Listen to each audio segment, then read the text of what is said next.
On a trick-or-treat weekend, two undefeated teams battle for 9-4A supremacy. One will get the treat of staying undefeated. One will get tricked. Lake Dallas and McKinney North coming up next. It is touchdown time in Texas for the first ever time for McKinney Boyd against A.J. Jones in a 1-yard touchdown run. Kissed it goodbye. It is touchdown time in Texas for Eddie Morgan. Now, McKinney ISD football is on the air. Three-step drop for Herbal, throwing it down the field to the right side, trying to find Mooney, and it's caught. Touchdown McKinney North.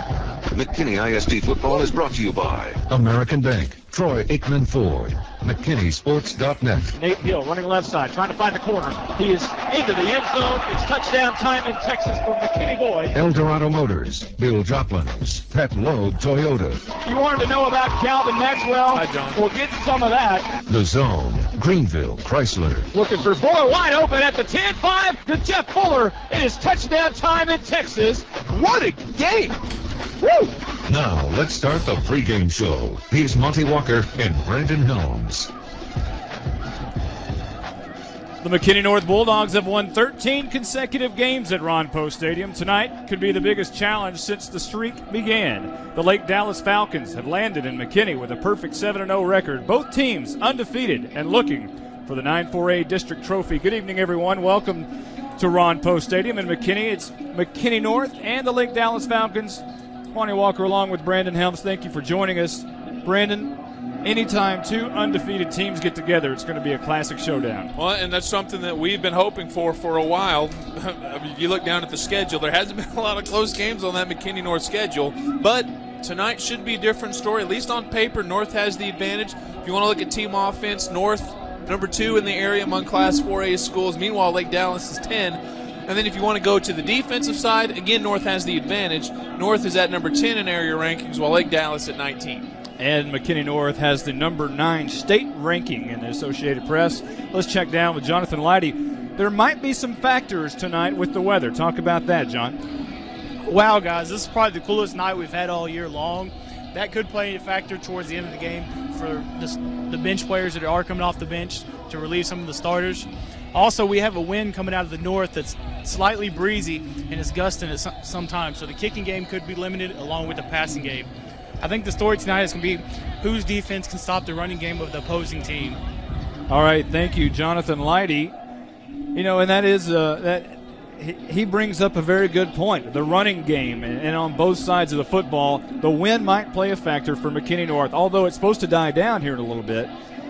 But if it does play a factor with the passing game of McKinney North still has Chase Barrett, who is the all-time leading rusher at McKinney North with over 2,600 yards in his career, 918 of that coming this year with 13 touchdowns. On the flip side, Justin Hill of Lake Dallas, they're all-world running back. These their version of Brogan Thunderberg of Frisco. Justin Hill, 121 carries, 806 yards, over 6.5 yards per carry and 15 touchdowns. They will run Justin Hill all night long. And as Jonathan Leidy alluded to, it's McKinney North who's going to have to stop Justin Hill tonight. Well, if you want to go back to those area rankings we were talking about, you go to the team defense. One of the things that the North Bulldogs are able to do pretty well is stop the run. And it's probably the strength of the defense. They've only given up 791 rushing yards all year. And on top of that, the defense only given up 216. Now, if you want to look at the other side, you look at Lake Dallas, they've actually held the teams to a little bit less total rushing yards, but it's the passing that gets them. They've given up a little over 1,100 yards on the year, while North has given up only a little over 700. Obviously, passing's not going to be Lake Dallas's forte. They're not a passing team. They're a Justin Hill-type offense. They'll also get some running game out of their quarterback, Chase Bain.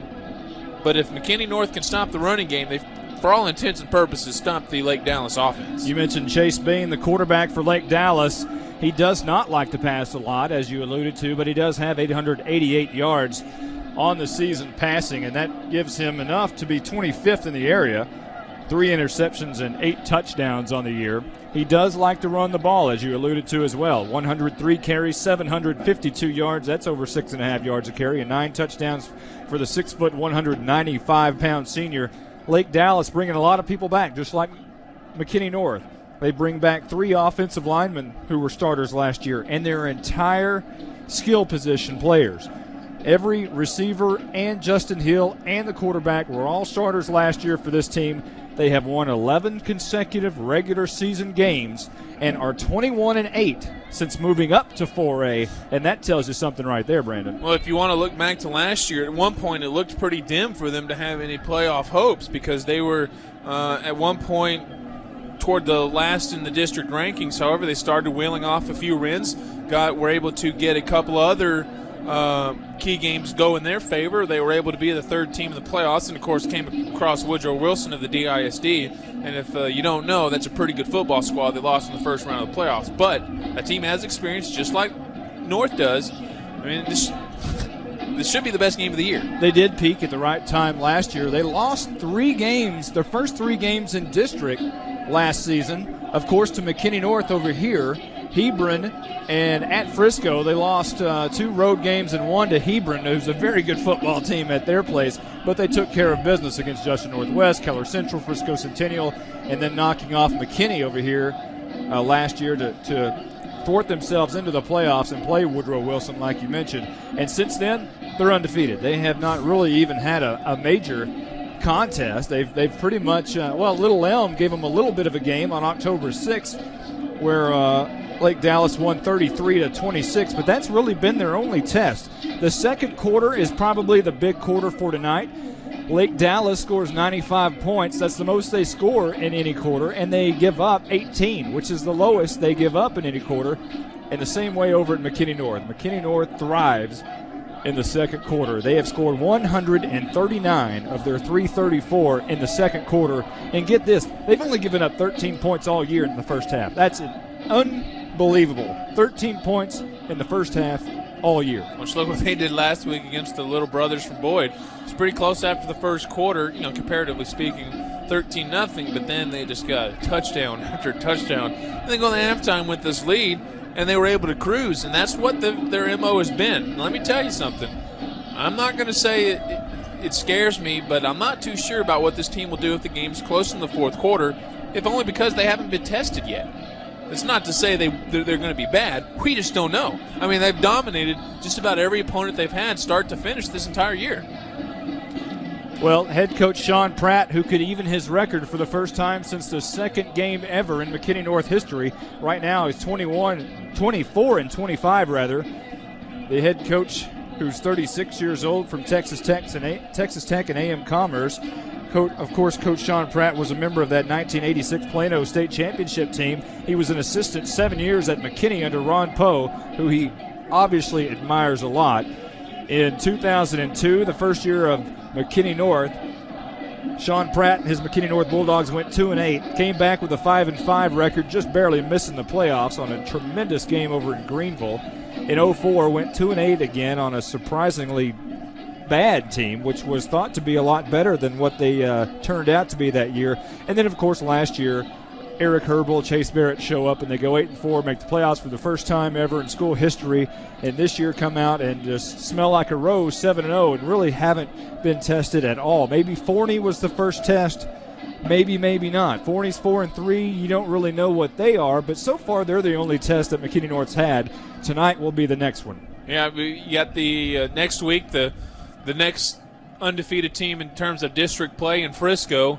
Once you get these 2 games out of the way, we'll have a better understanding of where we are heading into the playoffs. And that's, basically what this team is playing for. They knew they had the talent to make the playoffs. It ought to be a great game tonight. Stay tuned. We've got the Senior Spotlight and the Coaches Show coming up next on 97.5 KLAK. Welcome back to Ron Poe Stadium. Monty Walker along with Brandon Helms. We're just about ready for the coin toss. Captains for McKinney North on the field: Brett Davis, Ryan Selby Carney, Chase Barrett, and Kirsten Williams. Along with those, standing right behind them are Eric Herbal and Kenny Alexander, also known as K.A. And we'll look across the far sideline for the captains over there. One of them will be Gavin Carr. Also, the middle linebacker, Colby McQuillan, Justin Hill, the running back, and Chase Bain, the quarterback. And John Leidy making his way out to midfield for the coin toss. Here is the coin toss.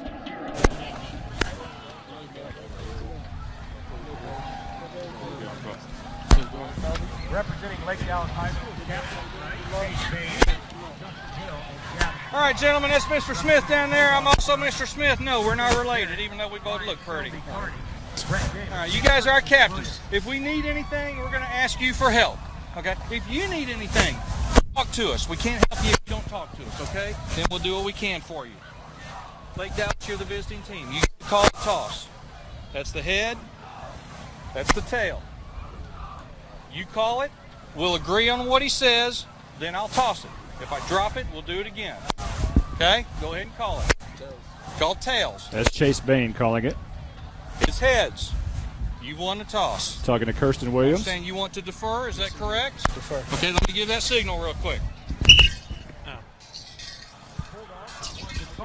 Your option, I'm saying you want the ball, is that correct? And okay, as you hear it right there, it is McKinney North who won the toss. They have deferred. Lake Dallas wants the football. They will take it. Chase Bain got the coin toss and lost it. He's the one who made the call, the quarterback for Lake Dallas.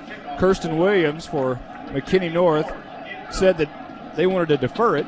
Well, that's what they do a lot. And you know, when you have a great defense and you've only given up 13 points all year in the first half, you can play a little defense to start out the game. Well, and I think one thing Coach Pratt also likes to do, I think one of the things that he enjoys doing is sending his offense out there to open up the second half.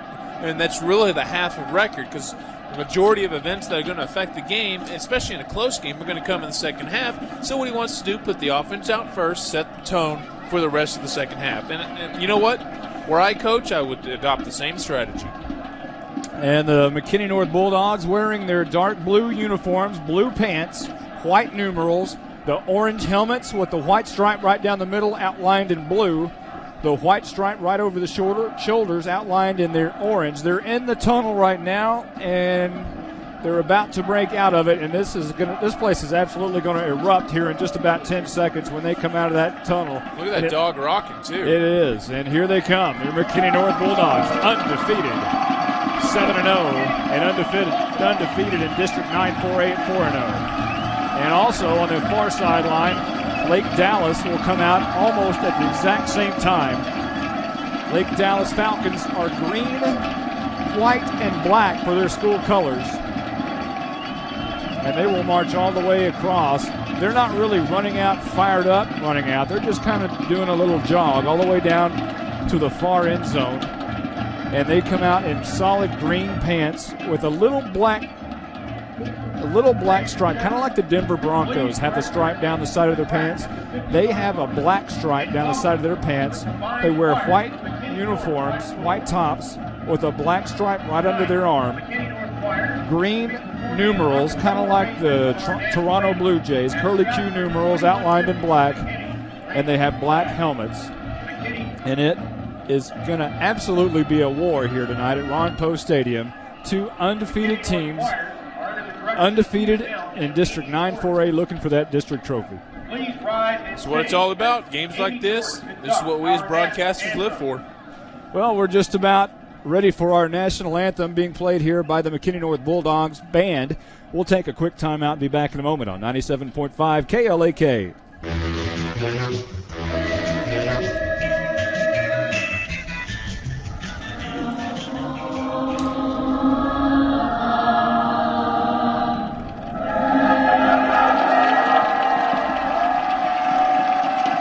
Well, it is Halloween weekend. A great national anthem played there by the McKinney North Bulldog Band, but it is Halloween, and we'll play it up tonight with a little Halloween music. Down on the field, John Leidy. John, how's the electricity on the field tonight? Electricity is just awesome. It's also homecoming this week, so this stadium is packed. We've also got a great road crowd over there for Lake Dallas. This team is hyped. They're ready to start this game. All right, thanks, John. You know, there is a nice crowd coming over, probably the most fans that we've seen at this stadium this year other than the Crosstown Showdown. Obviously, North packed that far sideline full. And North, anytime you're undefeated, you bring out a pretty healthy crowd, and they're bringing out a pretty healthy crowd. Probably a lot of them still filing in, however. They're lining up for the kickoff. Stephen Meyer doing the kicking for McKinney North. Going back deep for Lake Dallas is going to be their Returners A.J. Byers and Paul Thurman. Stephen Meyer tees it up at the 40-yard line, and we're just about underway. We'll give you the Dog defense coming up momentarily. We'll give you the Lake Dallas offense after the first play and then give you the McKinney North defense. Brandon? Monty, I think this game is taking on such a huge feel to it. The refs are feeling it. One of the line judges, as they set up the ball for the kickoff, walked over to the sideline, started clapping his hands together to no one in particular. I mean, I think there's just an electrifying atmosphere that we haven't had here this year with the North Bulldogs. McKinney North moving right to left, and that will be north to south in this end zone with the wind coming right at their backs. So Stephen Meyer should probably get a good wind right behind this kick here to open up this football game. Here's Stephen Meyer. Approaches, and it's up in the air. It's a high kick going to be taken at the 2-yard line, and that is Paul Thurman, who has the 15 up to the 20-yard line and brought down right there. It'll be 1st and 10 for Lake Dallas. Let's go over their starting offense. Up front, Jake Shockey, who is injured, so Channing Calton will come in for him at left tackle. Across the front, Bob Rodriguez, Jacob Freeman, Steve Q, Gavin Carr, the right tackle. Wide receivers, Alvin Blackman, Preston Howard, Joseph Fiala, Chris Simon, quarterback Chase Bain, and the running back Justin Hill, predominantly seniors, most of them starters last year. I formation for Lake Dallas. 1st and 10 at the 20-yard line. Handoff. Justin Hill trying to run outside and is trapped inside. Gains about 3 yards. And let's give you now the McKinney North Bulldogs starting defense.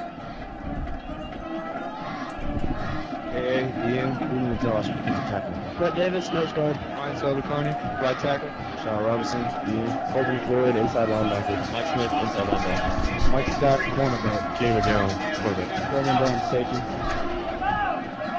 2nd down and 7, just underway here. This is going to be Bain on the quarterback keeper on the left side. He has the 30. Look out, 40, 45, 50. 45-40, it's a foot race, 30, he could be gone, and he is. 15-10-5 on the second play of the game. Chase Bain scores for Lake Dallas, and it's 6-0 already, and look out. That's the biggest play given up by North all year. The first touchdown given up by North in the first quarter all year. Boy, and that's just so unexpected to see. They actually defended it pretty well.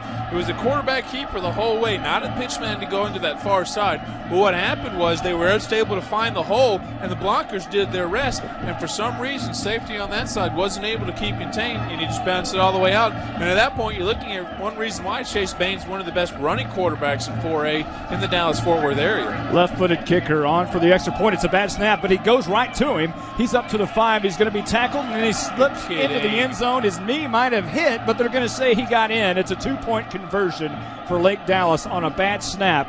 When it's going your way, it's going your way, and it just did. 8-0 Lake Dallas. Back in a moment on 97.5 KLAK. Well, an early trick tonight on McKinney North.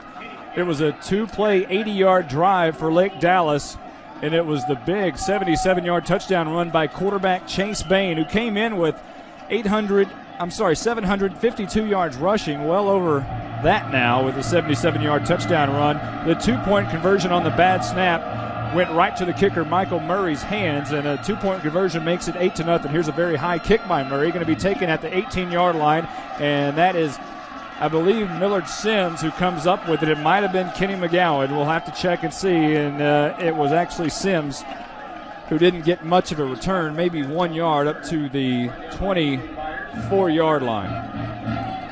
Well, the last play on the touchdown, a simple breakdown by the defense in North. Now it's up to the offense to get back get back on the field to settle this one down. This is an offense that's very big explosive, just run it play-by-play, get yards down the field. Now it's up to them to try to do it, settle this one down. Right after this first play, we'll give you the McKinney North starting offense. Here's Eric Herbal in shotgun formation, moving right to left. 2 receivers to either side. Actually, Chase Barrett will stand behind. He'll get the carry on first down. He'll run right tackle and gain about 4 yards. Here is the McKinney North starting offense. Dan Holt, left tackle. Ryan Silvercarney, left guard. Taylor Duff at center. Colton Lucken, right guard. Brett Davis, right tackle. Jeff Olsen, tight end. Alex Parker, wide receiver. David Douglas, wide receiver. Blake Mooney, wide receiver. Chase Barrett, running back. Eric Herbal, quarterback. flag on the play against the Lake Dallas Falcons.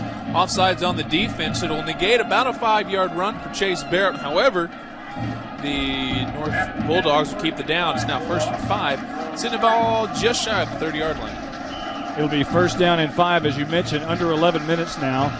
11 minutes, 10:53 to be exact here in the first quarter. 8-0, Lake Dallas on top early on a 77-yard touchdown by quarterback Chase Bain. It's going to be a handoff again. Barrett running left guard, and he's met close to the 34-yard line. That'll be just shy of a 1st down. Going over the defense for Lake Dallas up front, Scott Donald, Chris LeBlanc, Isaac Tuwafa, and Philip Mitchell. On the corners will be A.J. Byers leading the team with 4 interceptions. Daniel Meagan, the linebackers, Michael Plumley, team leading in tackles. Colby McQuillan, the middle linebacker, David Stockard, and the safeties are D.R. Davenport and Zach Wagner. Wagner also has 3 interceptions on the year. Averaging 228 pounds up front is Lake Dallas. 2 receivers to the near side. Herbal back to pass, looking right side. Now looks across the middle, has lots of time, throws it down the field, and wide open is Blake Mooney. Caught at the 25, 15, 10. Kiss him goodbye. It is touchdown time in Texas, and listen to this McKinney North crowd.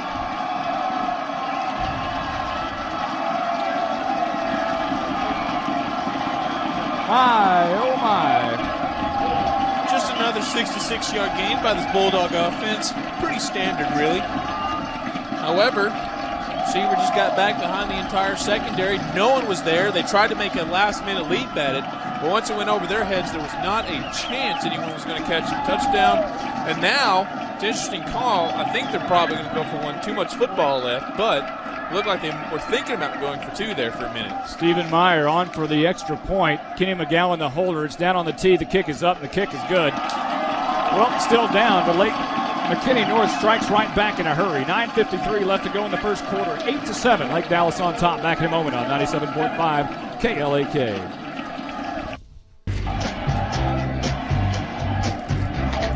Well, Lake Dallas, you want to know about McKinney North? How about answering right back? 2 plays, 74 yards on the drive.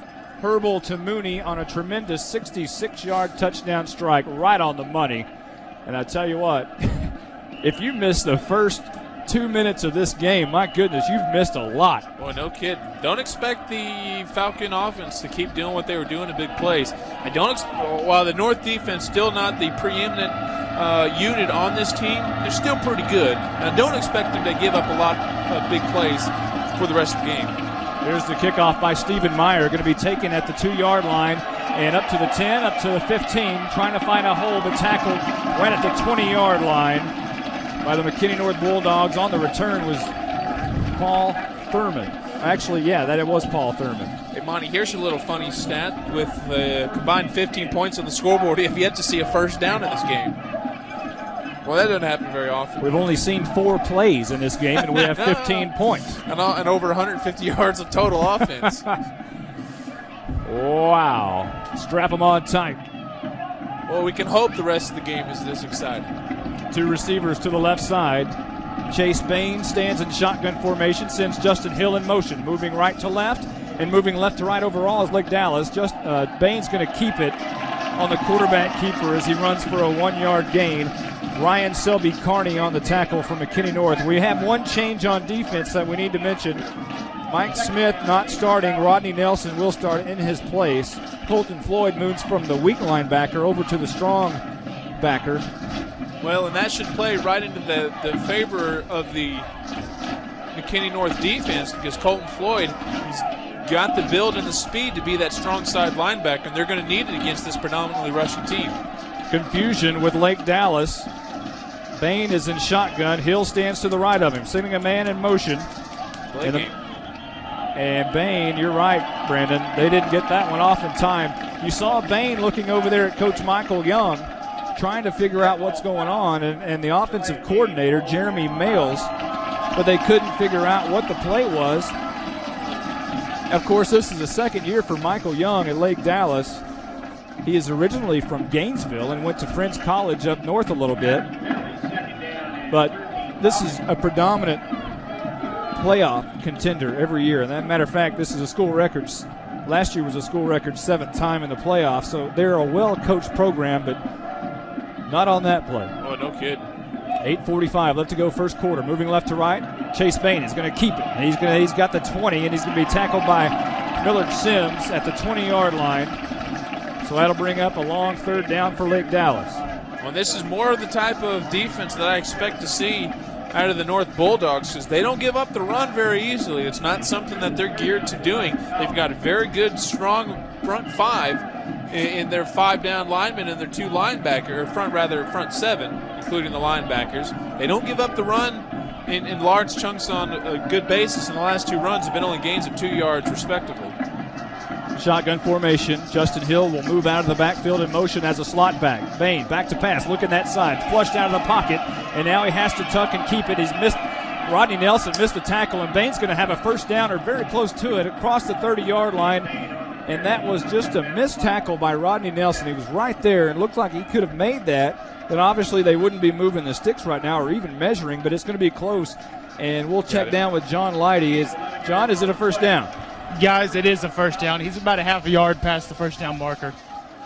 All right. So you got to make that open field tackle. And there's no one else to be able to make that play because he's scrambling on the run in a pass coverage situation. That's a must tackle. 1st down, I formation. Bain wants to keep it on the quarterback sneak, something you'd see near the goal line. Brandon Dunn, the safety, makes the stop, but that goal line quarterback sneak picks up almost 5 yards. Well, Monty, if you want to look at the yardage total, let's go for carries. So far, there have been 6 rushes in this game by Lake Dallas, and only 1 of them gone to the star tailback, Justin Hill. Justin Hill coming in with 806 yards rushing. Offset I now. And now moving over is the fullback. That'll be Josh Green. Handoff Justin Hill, running left tackle. Finds a hole, twists his way out to the 38-yard line. Shy of a 1st down by a couple of yards. It'll be 3rd down and 2 for Lake Dallas. It's only Hill's 2nd carry. He's at 7 yards on the game. They haven't featured him a whole lot. All but one of Chase Bain's 5 rushes have been designed to go to him specifically. So on the 6 designed rushing plays, 2/3 of them, getting relatively early, but 2/3 of them have gone to the quarterback. That's not something I thought we would see.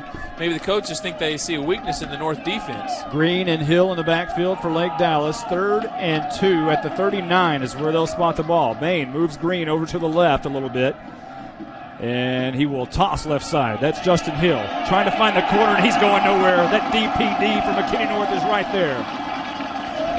Now, Monty, that was similar to the play in which Bain scored on, except it went to Justin Hill. They were trying to stretch it out, and he's going to end up losing 3 yards on the play.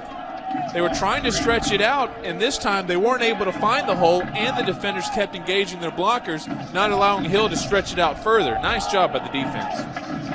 Coming up on that stop, Rashad Robinson and Ruben Gonzalez making the big stop there. It'll bring up 4th down and punt time.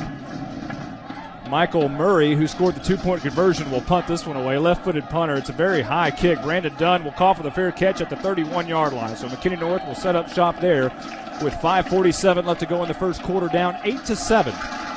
33-yard punt is going to set up North in good position just outside their own 30. They started their last drive right around the 25, so this is a 7-yard differential in terms of positive field position. But again, with this offense, they could be backed up against their own goal line and they'll still have the ability to score quickly. Wait to see what they do here. They've ran 2 plays themselves that resulted in a touchdown. One was the Chase Barrett run. The other was a 66-yard touchdown pass to David Douglas. 1st and 10 for McKinney North. David Douglas will come near side. Aaron Fuller in the slot. Jeff Olson will go in motion. Handoff Chase Barrett, left tackle. Pressure coming up, but he's going to get maybe 1.5 yards up to the 33-yard line. They'll give him 2 yards there. That'll bring up 2nd down and 8. Well, credit his slipping. They were trying to run a left tackle play, but as he was just about to turn the corner, he slipped, and I think Lake Dallas might have had a play in it. They were able to tap his foot just a little bit to knock him off balance, but he had the hole. If he would have been able to keep his footing and not slip, he would have been able to bounce off left tackle and at least get further downfield. How much, I don't know, but it would have been a bigger gain. Brandon Dunn in at the slot position will stand next to Blake Mooney on the far right side. Olsen goes in motion at the tight end spot. Herbal fakes it to Barrett. Under pressure a little bit, throws it down to the right side, and it's caught by Olsen right at the first down marker, and it is first down for McKinney North at the 42-yard line. What a throw by Herbal. Wow. Well, I don't think Lake Dallas got the memo. You don't want to tackle Jeff Olsen straight up. Whoever tried to do that got a shoulder full of Jeff Olsen in his face, knocked him over. But that's one of the strongest receivers out there, normally sure-handed. He dropped a touchdown last week that he is more than wanting to make up for. They're going to actually say he was shy of the first down mark at the 42-yard line. It's third down in inches. 3rd and 1, call it. Chase Barrett time. 4:56 left to go in the first quarter. McKinney North down 8-7, the first time they've trailed all year. Herbal was going to hand off to Chase Barrett, running right tackle. Big lane at the 50. Crosses the 50 inside to the 46-yard line in Lake Dallas territory. There's a flag on the play, Jared Foyt tells us. And they may bring this one back. Well, it's likely to be in the case of a holding downfield, which shouldn't be too much of a loss in field position. Of course, it all depends on what the flag is. Possibly in the area, yeah, it's going to be a holding. Now the question is where right. It was at, because if it's a spot foul, it could still be a first down here. Or, even if it's not, it's going to be in the situation where they're not going to lose too much. Boy, they're marking it back. Must have been on the line. Holy cow. Yeah. Wow. Well, it's going to be 3rd and 9. And this is in the area where it was only 2 yards downfield. Not the good place for a holding. By the way, first penalty on North in the game. 3rd and 9, all the way back to the 32-yard line for McKinney North. David Douglas near side along with Brandon Dunn. Herbal in shotgun formation. Look out, Blake Mooney on that far side. Moving right to left is McKinney North. Herbal, shotgun, gets it, drops back 3 steps, looking right side to Mooney, and he undershoots him uncharacteristically of Eric Herbal as he throws a bad pass there. Well, he wasn't pressured, and it looked like it bounced just at the feet of him, and by the time Mooney turned around, the ball was there. So looks to me like it was miscommunication on the part of the quarterback receiver. Looked like Herbal was expecting an out just a little bit more, whereas Mooney was going to make it out around the first down marker. Here comes Brandon Dunn to punt, who hadn't been asked to do that in a long time. And it'll be Paul Thurman back to return this. Stands at his own 15-yard line. Dunn will take his time getting this one away, and he does. It's a high kick, going to bounce at the 33-yard line. And an up man for Lake Dallas takes it, and that was almost disaster for the Falcons at the 33-yard line. Coming up, I believe, was Chris LeBlanc who came up with the football, and that one was very risky. On the verge of not smart.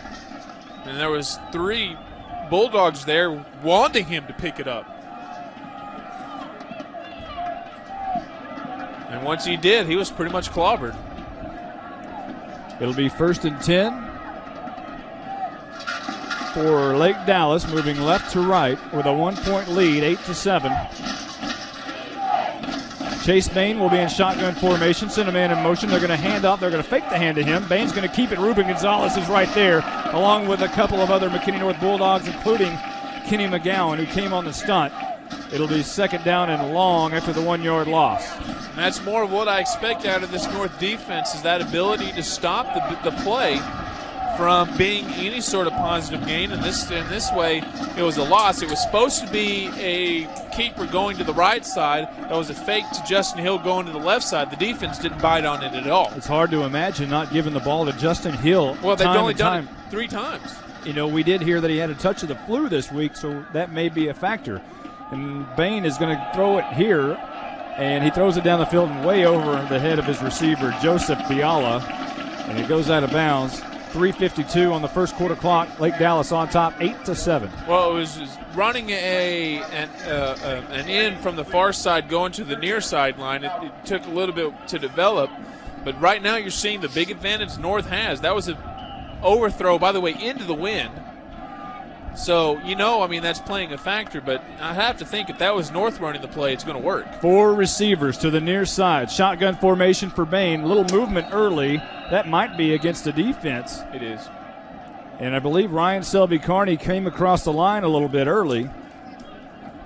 It might actually have been KA, but we'll check it and see here.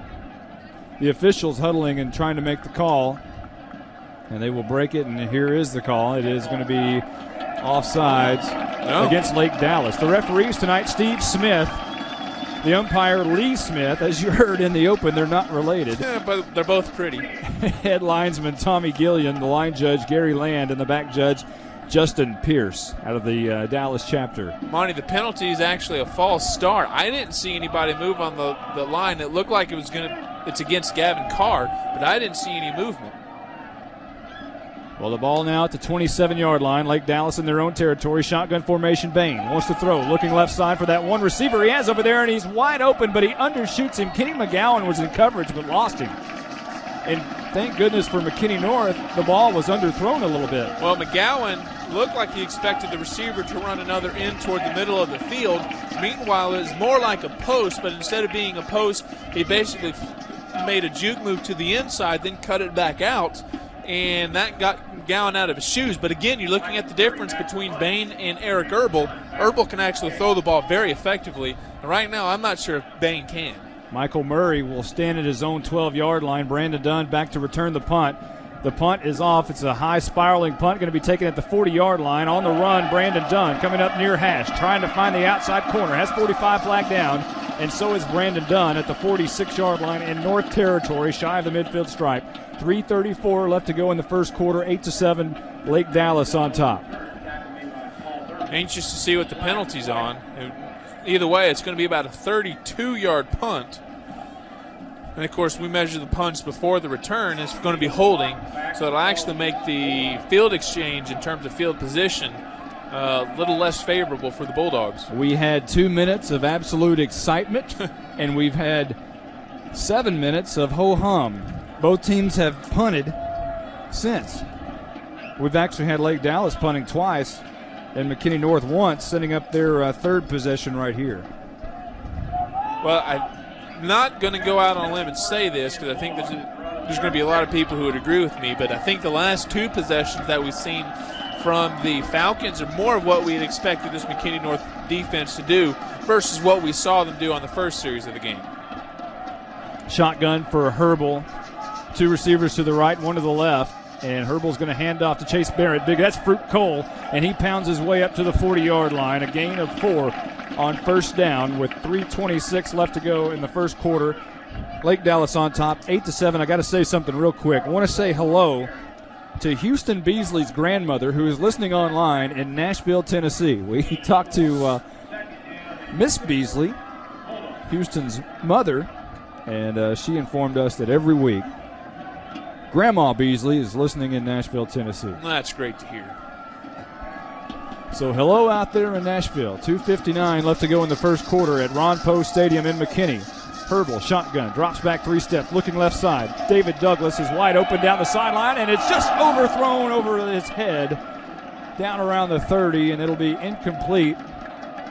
And that'll bring up third down. And really, Herbal, for some reason tonight, hasn't been on cue. Of course, he's a 78% passer for the year. He had completed 60 of his past 72 attempts, which is crazy. Yeah. You can't ask a kid to complete every pass, but he's just been a little off tonight. Well, he's 2 for 4, and one of them was on target for a 66-yard touchdown. One was just over the hands of a defender to Jeff Olson.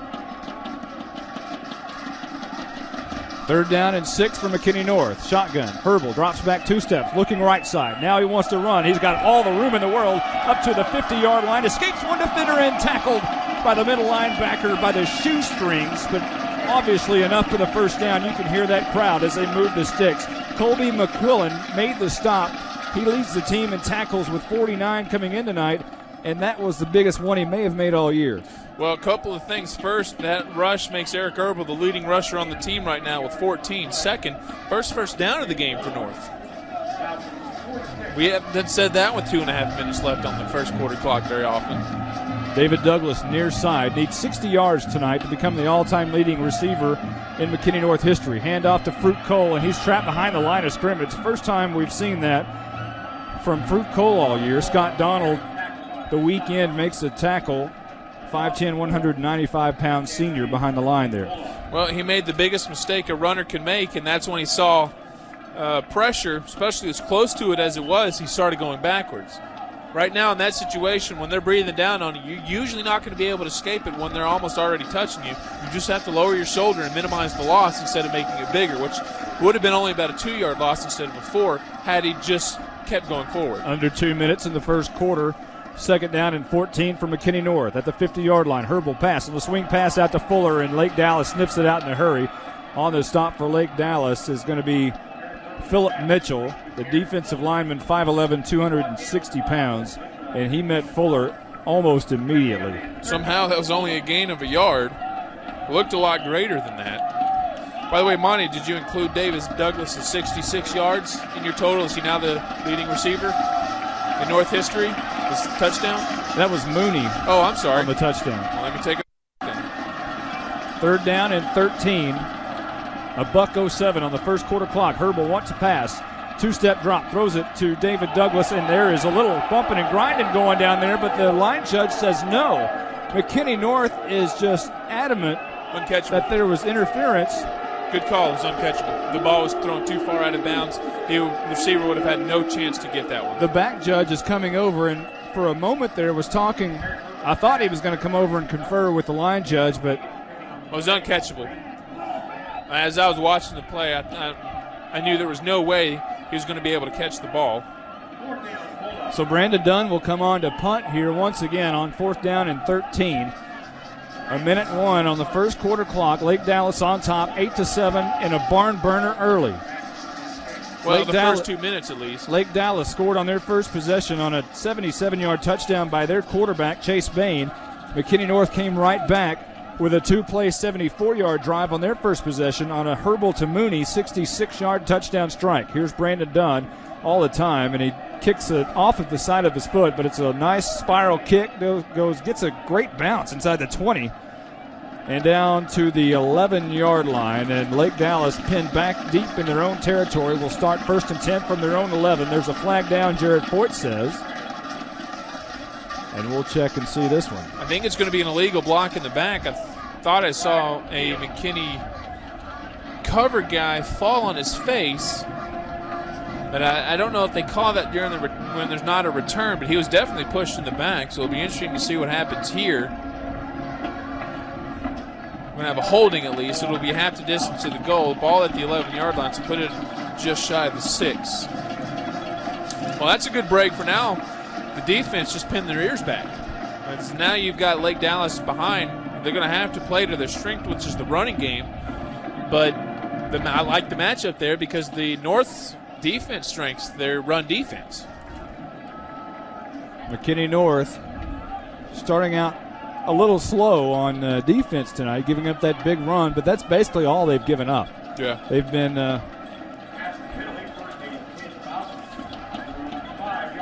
and we're sorting this out. There we go. And then the Lake Dallas will come back on the field. They're going to mark the ball at the 5-yard line, so we'll start from the 5. Lake Dallas will start from the 5, moving left to right. We're about to change ends, though, because there's only 48 seconds on the first quarter clock. Shotgun formation for Bain.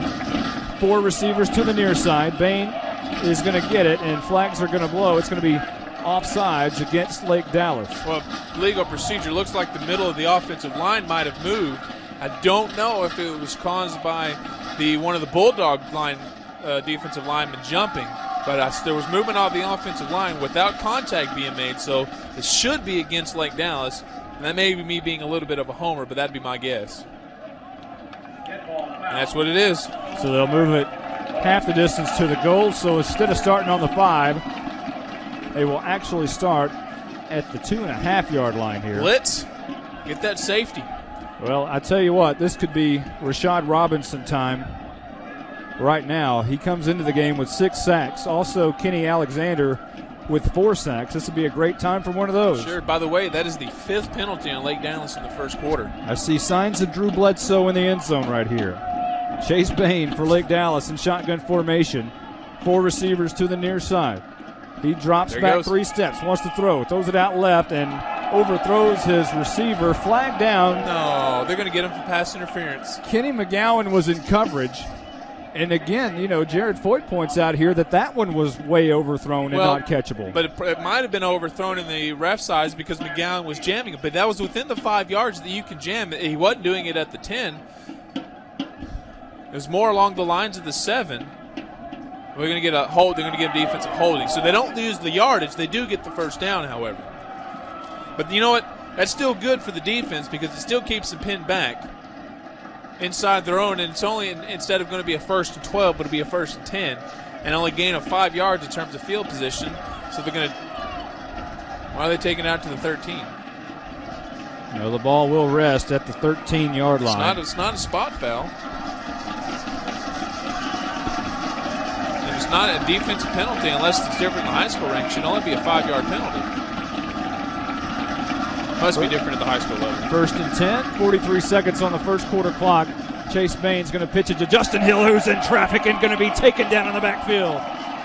Right there for McKinney North was Ruben Gonzalez and several others. Rashad Robinson, man. 4 carries, no yards from Mr. Hill. Last 2 have been losses. And maybe he does have a little touch of the flu. I don't know, Monty. You can't play defense better than that. There's almost nothing you can do as a running back. As soon as he touched the ball, he was hammered to the ground. 9 seconds. 8, 7, 6, under 5. And they may not get this one off before the clock expires. They're not going to be able to. And that is the end of the first quarter. Lake Dallas on top, 8-7. It was a barn burner early in the first 2 minutes of the quarter. Things have stalled out a little bit since. Now they're just punching back and forth. 8-7. Lake Dallas on top over McKinney North back in a moment. 97.5 KLAK.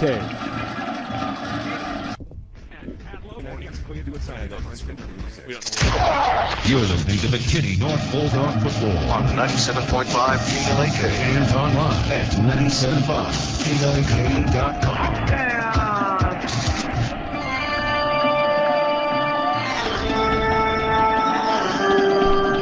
Welcome back to Ron Post Stadium. Monty Walker and Brandon Helms. Here's Chase Bain from Lake Dallas stumbling out to the right side, and he is going to be taken down across the 10-yard line. That's going to be a flag against McKinney North. He almost had his helmet ripped off, and we'll see who came up with that one. I believe Brandon Dunn was in the area. I don't know if he's the person responsible for that. It could have been Kenny Alexander. Well, it was one of the defensive linemen in pursuit. It looked like Bain was just going to try to take it down the sideline. He just doesn't stop. And he wasn't able to adjust, and he was going for the tackle. Basically, and I don't think he got the face mask. I'm not disagreeing with the penalty. It should be a personal foul. I just don't think it's a personal foul face mask. It's more along the lines of a personal foul clothesline or something like that. Rodney Nelson, the linebacker who's starting in place of Mike Smith this week, is down at the 10-yard line, and they're calling out the trainers, and now official time is being called. He's kicking his legs a little bit. He's in a little bit of pain here. But the trainers are, Richard Womble and company are coming out right at the 10-yard line. Let's take a quick timeout. Well, wait a minute. Let's hang on here before we do that. We're just underway in the second quarter here. Lake Dallas on top, 8-7. They're still attending to Rodney Nelson. They will give on the penalty, on the face mask penalty, that will bring the ball up to the 26-yard line. A new set of downs for Lake Dallas. And Rodney Nelson's still down. By the way, it looked like it was Ruben Gonzalez on the penalty. The official personal foul face mask penalty. John Leidy down on the sidelines. John, what do you got for us? Guys, the excitement's been very high in this game. We do have an injury update. Ryan Shelby Carney has come out just with the upper arm injury. He'll be returning. And I'm not sure what's up with Mr. Nelson on the field. I believe it's a right leg injury. Back to y'all. All right, thank you very much. 11:51 left to go in the second quarter. Still attending to him. Let's take a quick timeout. 8-7, Lake Dallas on top. Back in a moment on 97.5 KLAK. This is Halloween, Monty?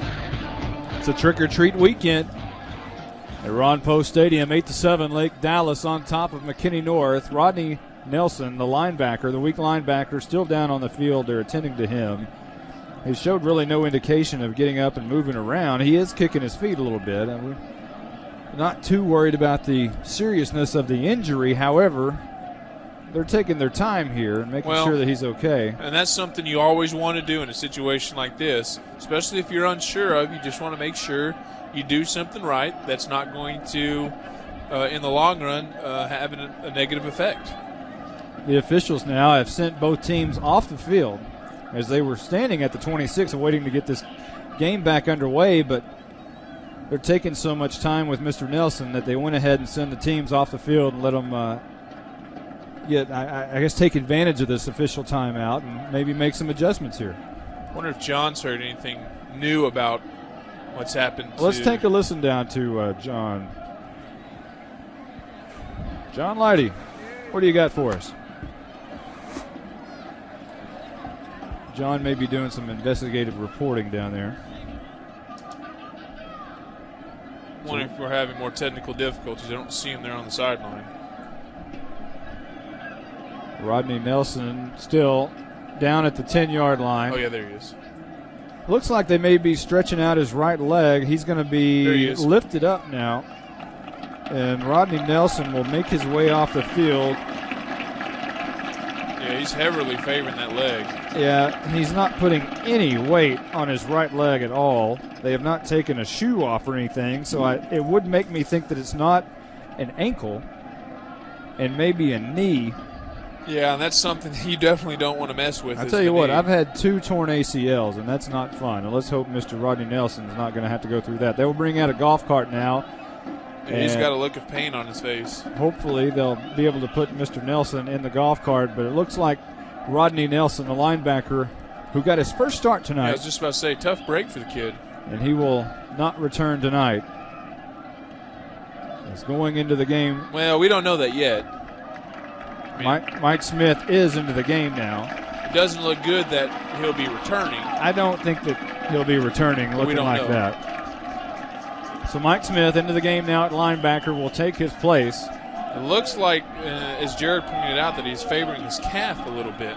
And to recap, here we are, 1st and 10 after the penalty, the flagrant 15-yard face mask penalty, and they're going to hand off on the reverse. This is the reverse pass down the field, and just overshooting the wide receiver is the fullback, Josh Green, who came in motion. He got the handoff and then stopped and wanted to throw it down the field for his receiver, Chris Simon, but it was overthrown. Jared Foyt says flag down. He was trying to hit Chris Simon, the 5'11", 165-pound wideout, but he missed him. But I tell you what, he was open. Well, and Monty, if you'll notice, they ran that the first play out of the second quarter with the wind at their backs. I think that's something they had on their mind to do the entire time. Looks to be the penalty against the Lake Dallas Falcons, because right now the head official is talking with the McKinney North captains to figure out what they're going to do. A legal man downfield, which is usually what you do when you do a trick play like that, because the timing of the pass play is so much different on a trick play like that sometimes the lineman will head downfield and you can't go beyond the line of scrimmage in a passing situation if you're a lineman, if the ball hasn't gotten there either. 11:36 left to go before half. 8-7 Lake Dallas, who has the ball and send 4 wide receivers to the near side. Chase Bain, the quarterback in shotgun formation, now runs up under center. Now will back out.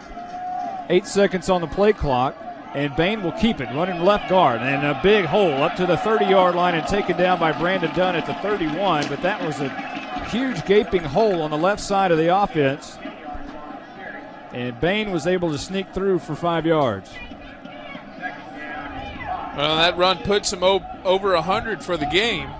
However, you notice Brandon Dunn didn't finish that playoff with a silent tackle. He pretty much lowered his shoulder and nailed him to the ground. It'll be 2nd down and 5, and this is going to be Bain on the quarterback keeper over right guard this time. Will gain another couple of yards, and that'll bring up 3rd down and short at the 34-yard line. Well, it's still surprising for me to hear, but that's the 8th carry for Chase Bain. Justin Hill, meanwhile, only with 4. They're not featuring him at all, but he's been in the game every play. Couple of yards there. 3rd down and 3 with 10:29 left to go in the second quarter. Again, Lake Dallas on top 8-7. Both teams scored on their first possession and haven't been able to do much since. Timeout has been called, and we'll call 1-2. Back in a moment on 97.5 KLAK. I'll get you, my pretty, and your little dog, too. We are back. 10:20 left to go in the second quarter. Lake Dallas on top 8-7.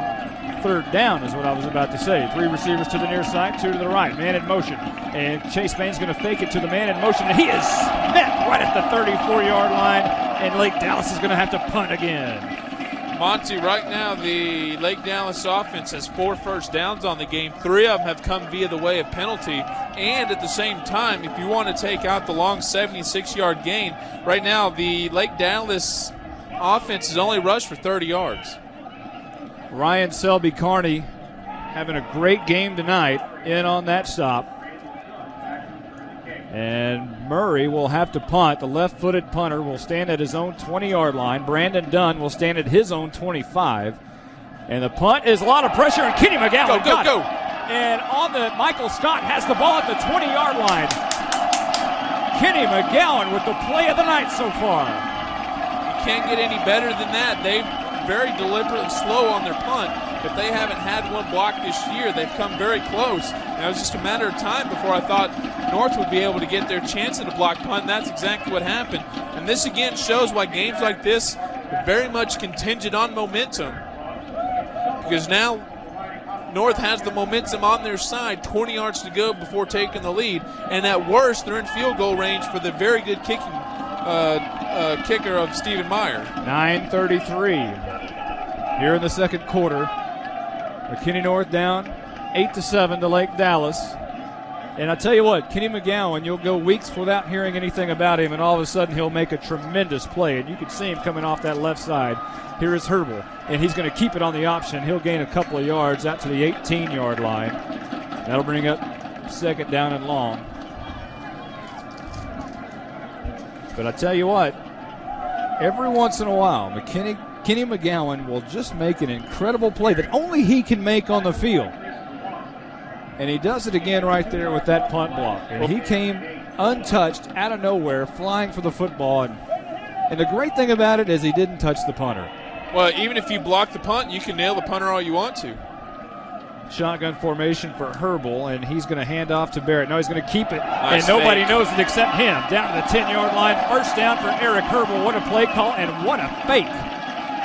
Boy, and did you like the way he finished that play? Basically a lowering of his shoulder. I didn't catch who it was in the secondary, but he didn't stand a chance. Yeah, he lowered his helmet and took on the defender like a Roy Williams safety type hit, except Eric Herbal made the hit. You can say he's not the greatest runner all you want to, Monty, but boy, when he does, he can look good at it. Hey, he ripped off a 78-yarder last week.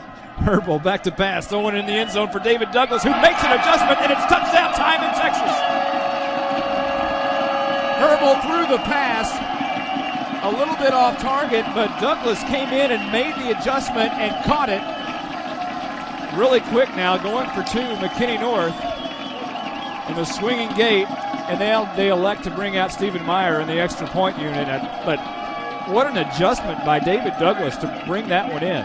Monty, I was told a long time ago by a pretty good football guy that if you can win 2 of the 3 between offense, defense, and special teams, you're going to do pretty well. Right now, it looks like North is having the best in all of them.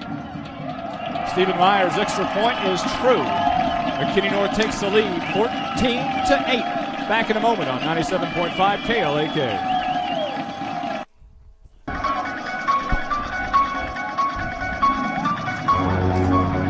Three plays, 80 yards for McKinney North. Took a $1.02 off the clock, capped off by an 8-yard touchdown by David Douglas from Eric Herbal, but it was the Kenny McGowan blocked punt that set that one up. And here's McKinney North moving left to right to kick this one off. Well, let's also give credit to Michael Scott for picking up that block punt, and he was able to get a few extra yards out of it. Very good point. Very good point. It's basically a team game, and those two came up big.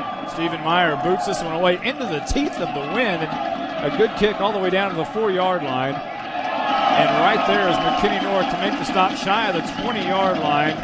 Nick Coates and Colton Floyd make the stop. And now we have a Lake Dallas Falcon that is down and injured on the play. And Gary Amburn, a sophomore defensive lineman. Not sure what happened, but his face is buried square into the turf. Let's check down with Jonathan Leidy. Jonathan, what do you got for us? Guys, that blocked punt by the defense by Kenny McGowan a while ago has just electrified this crowd. The Bulldogs gotten back into this game, and they made quick work to get that touchdown. Back up to y'all. Thanks a lot, John. And I called him Jonathan a moment ago, and I think I did that because that's what his mother likes for him to be called. Anyway, the injured Lake Dallas Falcon is still down on the field at the 31-yard line. And as Brandon alluded to, that's Gary Amburn, the sophomore defensive lineman, 6'1", 185, who plays mostly special teams. He is the backup defensive end for the Lake Dallas Falcons. Well, not that these games are usually quick as it is when North is playing, but these two injuries really slowed the momentum down, and that actually could work to Lake Dallas's favor because now it takes the momentum that North had and puts it into, in neutral mode. Let's give you some scores from around the area. In District 9-4A, Little Elm over Frisco Centennial, 7-6. We're looking for a Frisco and McKinney Boyd score. That's probably on McKinneySports.net. Want to check on that one.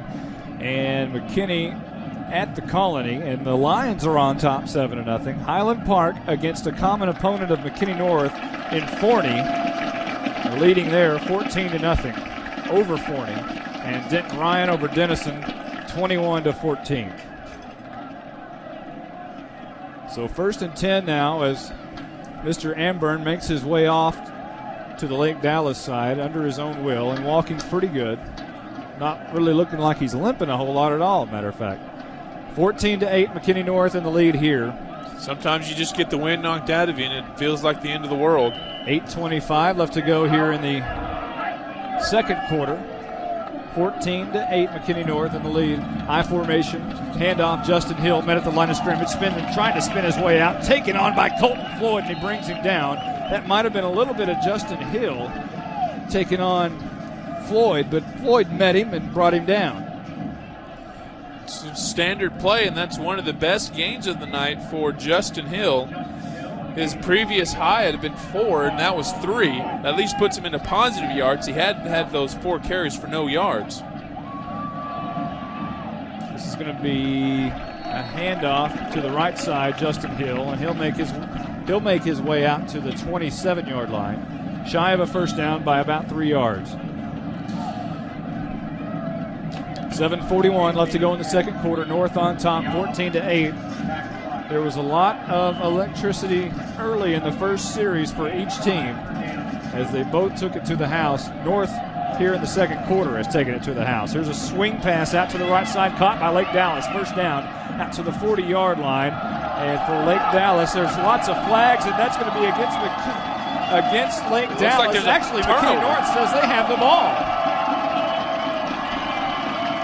So look at that. Just like that, when everything looked like it was in favor of Lake Dallas, they picked up the first down, quite a few yardage. But the ball hit the turf, and McKinney North came up with it. Colton Floyd is slapping a lot of hands over here. We don't have exactly who came up with it. Well, it's just a big pile. I mean, I don't think anybody knows it except the players at this point. It's really hard to see across the field on the far sideline as to who came up with the ball. If it was Colton Floyd, congratulations to you and your family. Well, the thing is we wouldn't have been able to see it even if we were on the near side. Again, it was just a mass of players. 1st and 10 for North, who's moving left to right here. Herbal and shotgun at the Lake Dallas 45-yard line. And Barrett will get the handoff, right tackle in a big hole. Coming near side, 35, look out, 30, and down at the 26-yard line, rather. And when you need a big run by Chase Barrett, you get one. Michael Plumley makes the stop for Lake Dallas. Well, 4th first down of the night for the Bulldogs, and it couldn't come at a better time. Nice little run. 15 yards there, the longest of the night for Chase, and now actually only on his 3rd carry. They haven't featured him a whole lot today, but again, there's been a few more punts, 5 total in the game than we'd expected at this point. First down and 10, Herbal, handoff Barrett, running over center, has a big hole. 20, 15, 10, grabbed down by the helmet at the 8-yard line and moved that one on in closer. It was the defensive end, Philip Mitchell, who brought Chase Barrett down by the back of his head, and that will be a flagrant penalty, so move that one on half the distance to the goal. McKinney North, Chase Barrett made it down to about the 7-yard line. Well, if Ruben Gonzalez is a personal foul, then this one's going to be exact same situation. It was a come from behind. Again, I don't know that it's a personal foul face mask. I do agree that it's a personal foul because they got the back of the helmet, and that should be more along the lines of a clothesline because they did. The definition of a face mask is get the face mask. Well, they'll move the ball at the 4-yard line. This is a chance for McKinney North to kind of rip this one open here. 14-8, they lead right now. 6:52 left to go in the second quarter.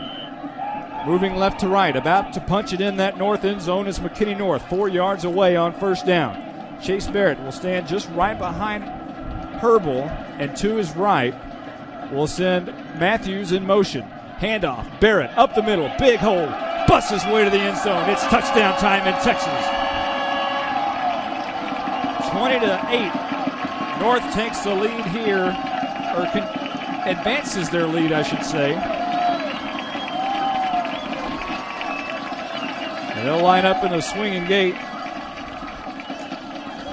Well, now Chase starting to find his groove back. He came into this series with only 5 yards. He's now up to 43. It's a humongous drive by him, and that's more along the lines of what we'd expected. Look out here, trying to get 2. Herbal will snap it back to Mooney, who runs right side, trying to get in the end zone for the 2-point conversion, and a great tackle made by Colby McQuinn, the middle linebacker. Actually, that is not. That is going to be D.R. Davenport, the safety, who came up and made the tackle. And a nice open field tackle, but that gives away a point there. 20-8, McKinney North in the lead. Back in a moment. 97.5 KLAK. 3 plays, 45 yards for McKinney North. It was all Chase Barrett there. He had ripped off the big 19-yard run and then took it in from 4 yards out. The missed PAT, the 2-point conversion, brings our score 20-8.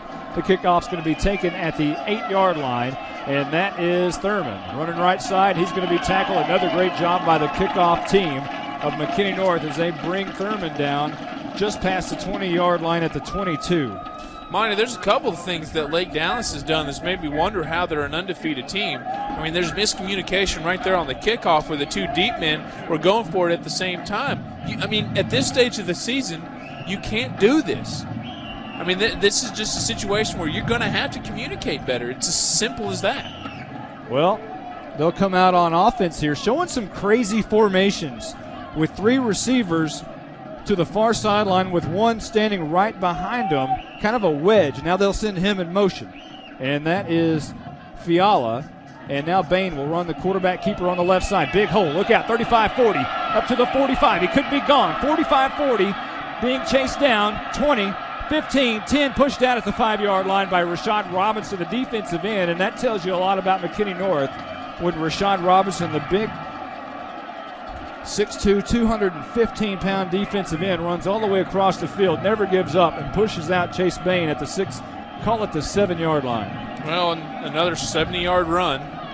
First one was 76, so he's got a total of 176 yards on the day, but 146 of them have come at the same, or rather in 2 carries, in the same fashion, basically. It was just a simple keeper off left tackle, and he found a hole, and he's got speed. You got to give him credit for that. He just running down the sideline. Now they're in the same formation. Sorry, Monty, go ahead. Same formation. Bain's going to keep it up the middle, bounces it out right side 5, and he's close to the end zone, and it is a touchdown for Lake Dallas, and it didn't take him very long. Matter of fact, it took 17 seconds off the clock on that drive.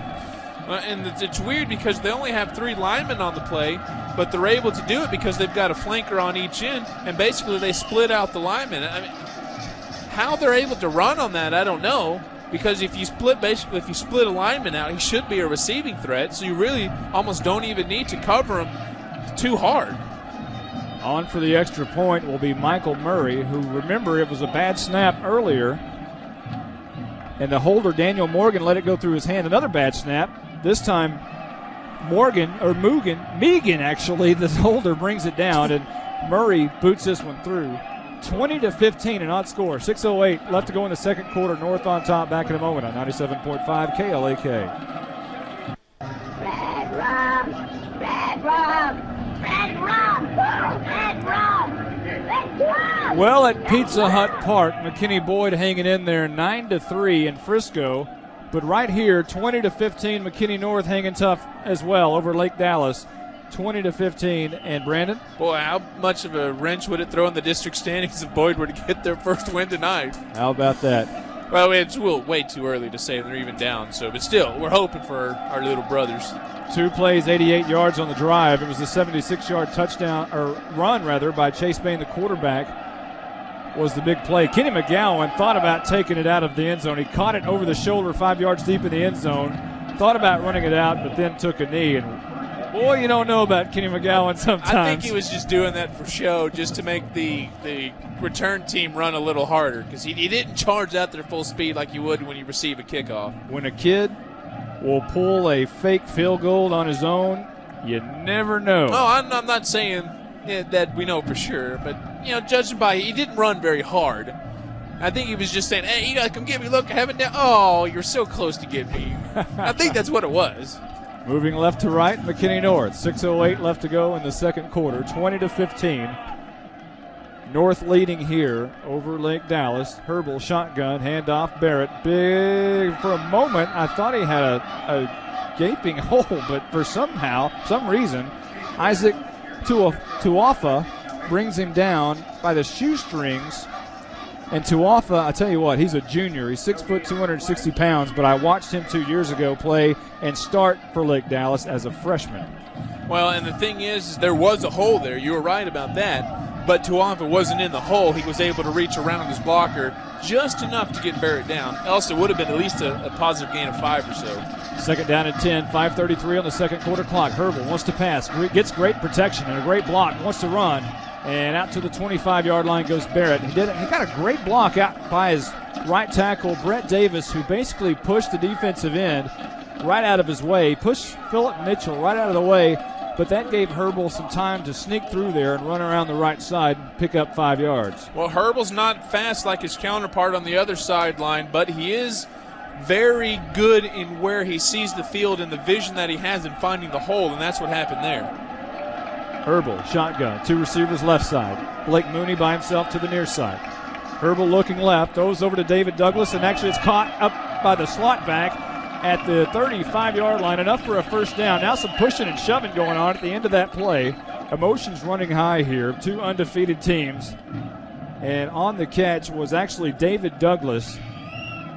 And they'll spot the ball at the 37-yard line. So move the sticks there. A nice throw and catch from Herbal to Douglas. And again, Douglas needed 60 yards tonight to become the all-time leading receiver yardage-wise in McKinney North history. Well, I don't question Herbal a lot, but I question where that pass was. Had the defender not fallen down, he would have been in perfect position to at least bat it away. And it had the potential to be an interception. And we have to mention Douglas would pass Colin Beto as the all-time leading receiver. Herbal drops back 3 steps, looks across the middle, now throws right side for Mooney, who has to wait on it, goes up and comes down with it at the 22-yard line. Woo. And now Lake Dallas saying it's a turnover, that they have it. Oh, it's down. And the receiver clearly had it. Lake Dallas upset, but Blake Mooney says we have it, and so do the McKinney North fans, as you can hear. 42-yard gain. That puts Blake Mooney up over 100 yards on 2 catches. Well, it's 108 total for him. That also puts Eric Herbal obviously up over 100. Puts him at 137 to be specific. Ball at the 21-yard line in Lake Dallas territory. First down and 10. 4:13 left to go in the second quarter. Handoff Barrett, right tackle, skipping his way to the 19-yard line, and now they're going to give him the 18. So it'll bring up second down and about 8 or 7 or so. By the way, Monty, that pass of 40 yards was into the wind. Let's not forget that. And it was still almost pinpoint accuracy. I don't think anyone has ever questioned Eric Herbal's accuracy or arm strength. Well, some people have questioned his arm strength. Yeah. But those are only major college recruits who are questioning the arm strength. Well, I would think almost pinpoint accuracy into heavy wind. Yeah, at 40 yards. I mean, it's not like we're talking about a 5-yard out even. We're talking about a great high school quarterback here. Lake Dallas jumps off sides there, and Eric Herbal pats the center on the back and says, "Good job for holding straight." If it's their penalty, it'll be the 8th on Lake Dallas. We don't. Go ahead, Brendan. I'm sorry. I was just saying, I think it is on them, so we're waiting for the call. And it is. They're moving the ball inside the 15 to the 14-yard line. And we don't mention the offensive line enough. Daniel Holt, 6'5", 255 pounds, lost a ton of weight in the offseason. I think he gained a little bit of it back, however. But we got to mention those big guys up front. Daniel Holt, Kirsten Williams, Taylor Douthit, and I can't even say them right. I don't say them enough. Colton Duncan, Houston Beasley. Here's Herbal rolling out to the right side, throwing it, firing it down to the end zone. Blake Mooney caught it at the 1 and strolls into the end zone. It's touchdown time in Texas. Blake Mooney, you should have played football for years and years, but I guess it doesn't matter. You can step on the field your senior year, and all he does is catches touchdowns. Well, that's the second of the night on 3 catches. And let's not forget it was his 40-plus yarder earlier in this drive that set that one up. Oh, they're working on all cylinders, Miney. This is McKinney North football offense at its finest. And now Stephen Meyer will come on for the extra point.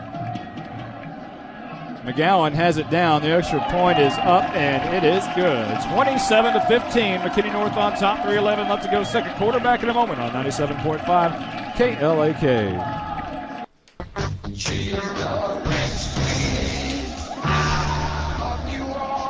6 plays, 80 yards, 2 minutes and 57 seconds off the clock for McKinney North on their scoring drive. Blake Mooney set it up with a 42-yard catch from Eric Herbal, and then he took it in from 14 yards out on another pass and catch from Eric Herbal. And those two have really showed up tonight. Blake Mooney, I tell you what, 2 touchdowns tonight gives him 14 on the year, and that already is a single-season record. Wow. That's impressive at the pro level. Here's the kickoff by Stephen Meyer, going to be taken by Thurman at the 15-yard line. Wants to run up right side, now cuts it up to the hash, and is going to be tackled at the 25-yard line by McKinney North. A flag down very late. Well, and it came from one of the back judge, and he threw that thing 20 yards. Yeah, that one really came late. Boy, you never see him throw them like that. They must have saw something emphatic there. The ball was actually going to be spotted at the 26. Blocking below the waist against McKinney North. Well, let's check down with John Light. Let's check down with John Lighty down here just a moment. Check. Hey, John, what do you got down there? Guys, the offensive line coaches and the offensive line are talking about this right now. When you stick 5 or 6 defensive players in the box, they're going to run the ball every time. If you stick 7 or more, they're going to pass. I look for the defense to have a quick stand and for the offense to try to strike again if they get the ball.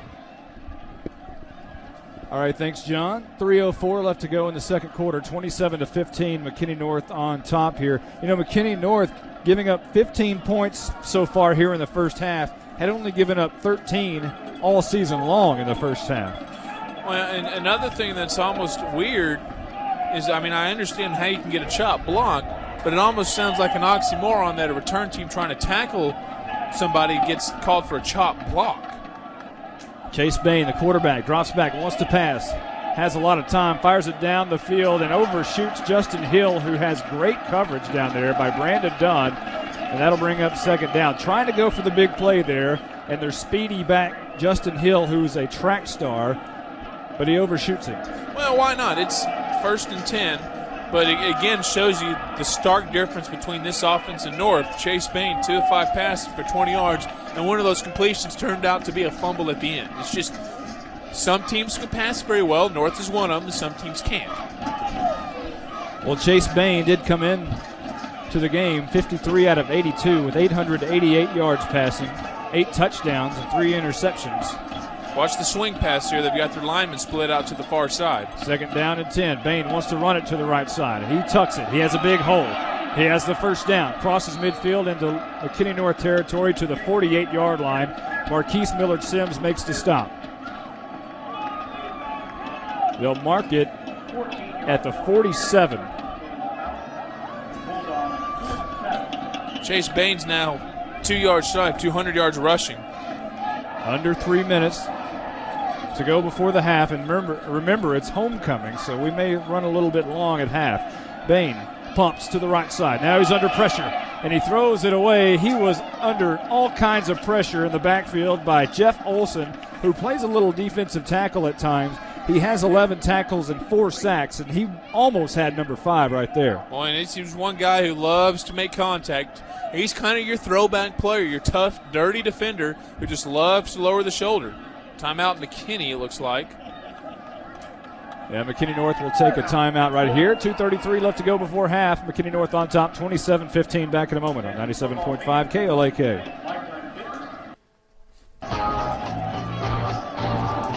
(27-15). A spooky game so far, going back and forth. Lake Dallas trailing to McKinney North here. 2:33 left to go before the half. Chase Bain rolling right side, being trapped in the backfield. Brett Davis almost has him, but his brothers along that DPD do stop him after a 1-yard gain. Nice plays over there by Colton Floyd and Ruben Gonzalez. Bring up 3rd down and long. 9 to be exact after the 1-yard pickup. Ball will be spotted at the 46-yard line in McKinney North territory. Moving right to left is Lake Dallas. 2:05 and rolling here in the second quarter. McKinney North on top, 27-15. Man in motion, and that's going to be Fuala. Bain rolls near side, wants to throw, throws it, and has Justin Hill at the 42-yard line, but dragged down immediately by K.A. Kenny Alexander at the 42. So going nowhere is Justin Hill, who will catch the ball at times. 16 catches, 262 yards on the season, and 4 touchdowns, but he goes nowhere there. I'm not sure what the play call there, because they threw it basically where he was tackled, only 3 yards beyond the line of scrimmage, leaving him 6 shy. If you're going to pass, I mean, I understand that Justin Hill's a good back and all, but you got to give him at least a little better fighting chance than 3 yards down the field. Going for it here is Lake Dallas on 4th and 6. Nearing 1 minute before half. Bain barks a signal, changes the play. Remember, those 4 receivers are on the far sideline. Crazy formation. Baines keeps it, and it's going to be close to a first down, but I think he's just short. McKinney North celebrating right at the 40 or 38-yard line. And I don't think he got enough. Nope. I don't think he got enough. And the referee said he does not. John Leidy down on the sidelines. This has got to be pandemonium down there. Talk to us. Guys, that was a very close play. The Bulldogs defense stopped them with about 1 yard to go. Turnover, Lake Dallas. First down, McKinney North. All right, and momentum, if McKinney North did not already have it, obviously going into the half here, if they could score, would just be tremendous for the Bulldogs. A minute exactly on the clock. And 62 yards away from pay dirt at the 38-yard line, their own side of the stripe. And Eric Herbal, shotgun, drops back, 3 steps, wants to throw, has time, throws it right side, down the field, Blake Mooney, and it's knocked down. A great play by the cornerback, A.J. Byers, who just got his right hand up and knocked that one down. Byers has 4 interceptions and a touchdown on the year, and showed why he has 4 interceptions by making that great play. Well, and you got to give credit to pressure on the quarterback, Eric Gerbel, coming from the Lake Dallas defensive line. They were coming from his backside, and you could feel it. He was able to step up, but I think that rushed the throw a little bit, plus Blake Mooney a little off balance. He was turning around backwards to get around it. Normally a play that he makes, and if the ball's a little bit further downfield, we're looking at another touchdown. 2nd down and 10, 53 seconds on the second quarter clock.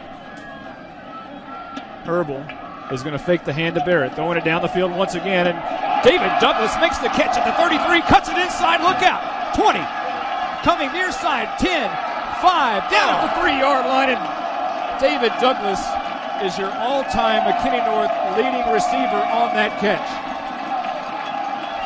Gain of 60 yards, puts him at 80 on the game. He needed 60 for the record. That's his second catch, I believe. Third. Well, that puts him way over the amount.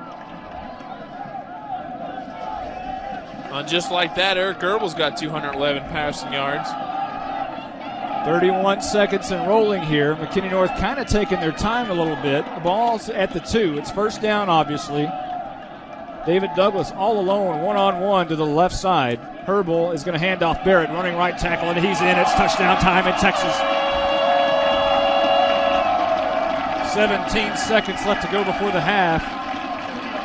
And McKinney North takes all of 43 seconds off the clock here right before the half. Well, they've done it twice on their touchdowns now.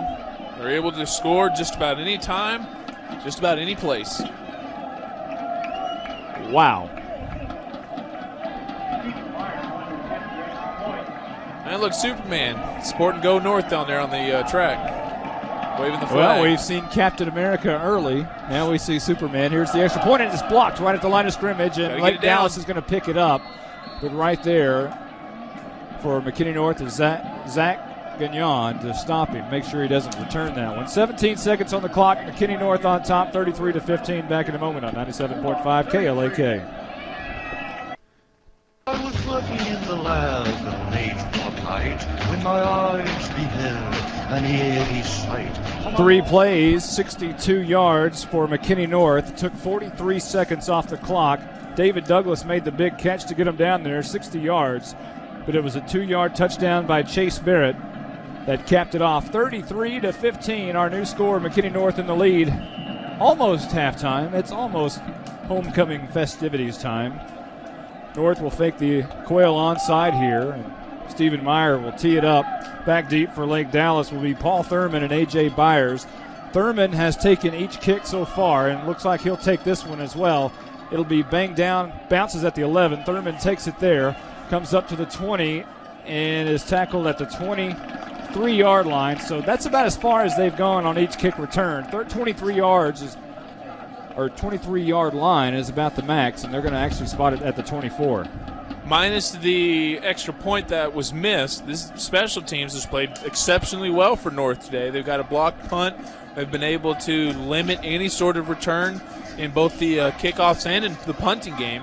And the offense is flowing well, and if you take out a couple of Chase Bain long runs, the defense has played very well. 12 seconds left to go before the half, and Lake Dallas will just down it right there. It is halftime. 33-15, McKinney North in the lead. It's been a crazy half with a lot of highlights, and we'll have those coming up later on in the halftime show. Back in a moment on 97.5 KLAK. Down in Louisiana where the black trees grow lives a voodoo lady named Marie LeBeau. Welcome back to Ron Post Stadium. Monty Walker along with Brandon Helms and John Leidy and Jared Foyt. And maybe I should call him Jonathan. Well, if your mother's out there listening, we'll call him Jonathan for the night. From what I understand, there's been some threats. We better watch our back. No, I'm sure everything's civil. That's one thing I love about John. He's a great guy to be around. 33-15. And I say that as he left, so he didn't hear me say it, so you know I mean it. 33-15, our score here. McKinney North in the lead. Both teams are stretching in their end zones. Actually, North is, and Lake Dallas, I believe, are going to run through their tunnel once again. Boy, you got to love these homecoming halftimes. Eric Herbal, the homecoming king, takes his crown off and goes to midfield to talk to the officials. Now comes off. But you know who also was a homecoming candidate? Obviously, I don't think he was on the court. I don't think he was a candidate. His backup, Vince Stanko, was also in the homecoming court. Number 10 standing out there. Well, Vince is going to have a couple of more years at that because he's only a sophomore, so maybe Vince will win it next year. Or the year after I think you got to be a senior to do it, but it's just funny to see the two quarterbacks out there just part of the homecoming. Obviously, one of them wins. Probably bodes well for Vince when his senior year rolls around. There'll be some precedence there. But, seriously, what does a homecoming halftime? I remember as a player, we used to hate homecoming because it was so long we got out of our groove. Hey, it didn't bother me. Well, you're a kicker. No, I played every time, every down of every game. I played linebacker, tight end, punted, and kicked. I never came off the field. So I tell you what, yeah, scoreboard. Yeah. so at halftime, the longer the better. I was winded now. Of course, it was only you're not supposed to admit that. It was only 2A football. So. Only. Some of the best football in the state is at the lower level. I'm serious when I say that. You can find some good matchups at the higher level, but I love watching the lower level football. Here come the McKinney North Bulldogs.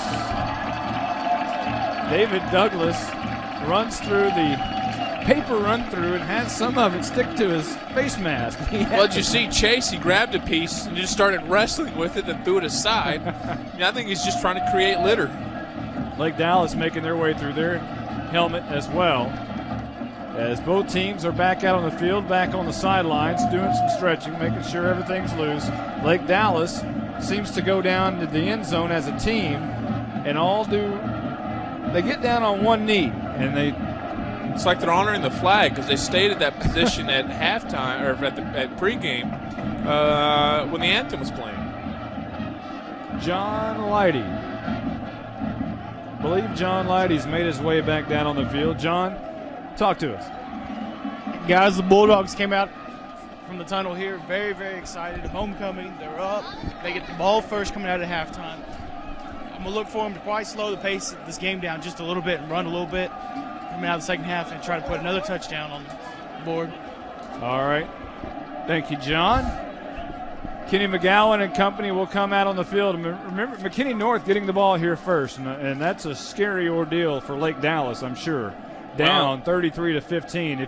If North goes up here, it's all of a sudden 40-15, and you might as well kiss the door goodbye. Well, and what I love to see right now is just a long, drawn-out drive, and I know that's not the forte of North. They don't have that ability. Sometimes that's a good thing.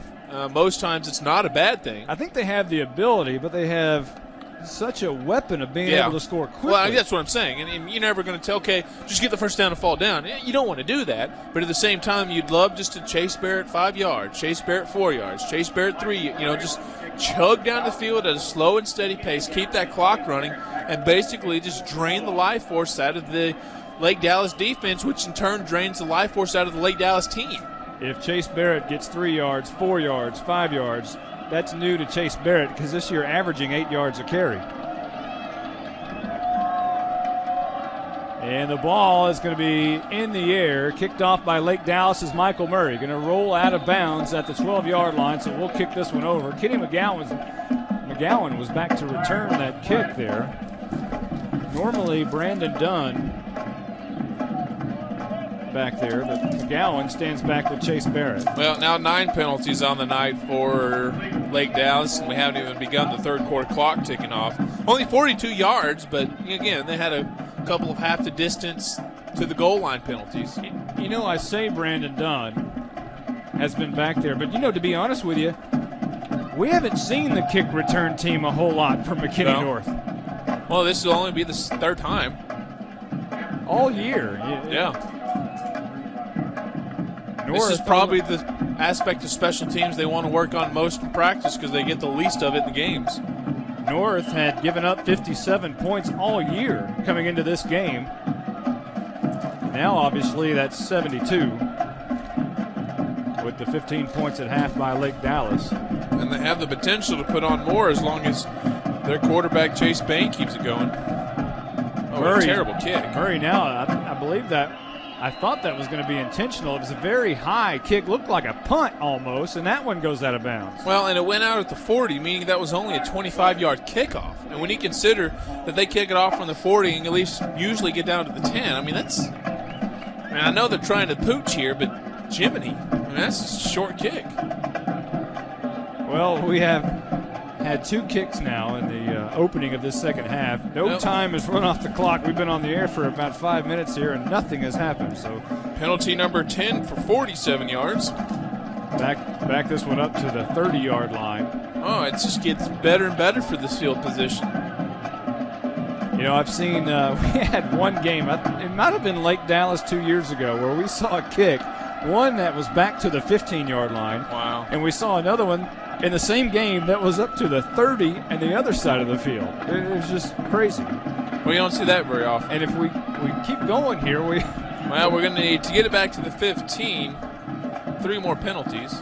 Here's the kick by Murray, and it's going to be taken at the 34-yard line by the up man for McKinney North. That was Brendan Dunn taking it up to the 41-yard line. So, again, good field position. I'm not sure what exactly they cost themselves in terms of penalties. Now, obviously, on paper, it's 10 yards, but if you want to look at it, the first kick went out of bounds at around the 15.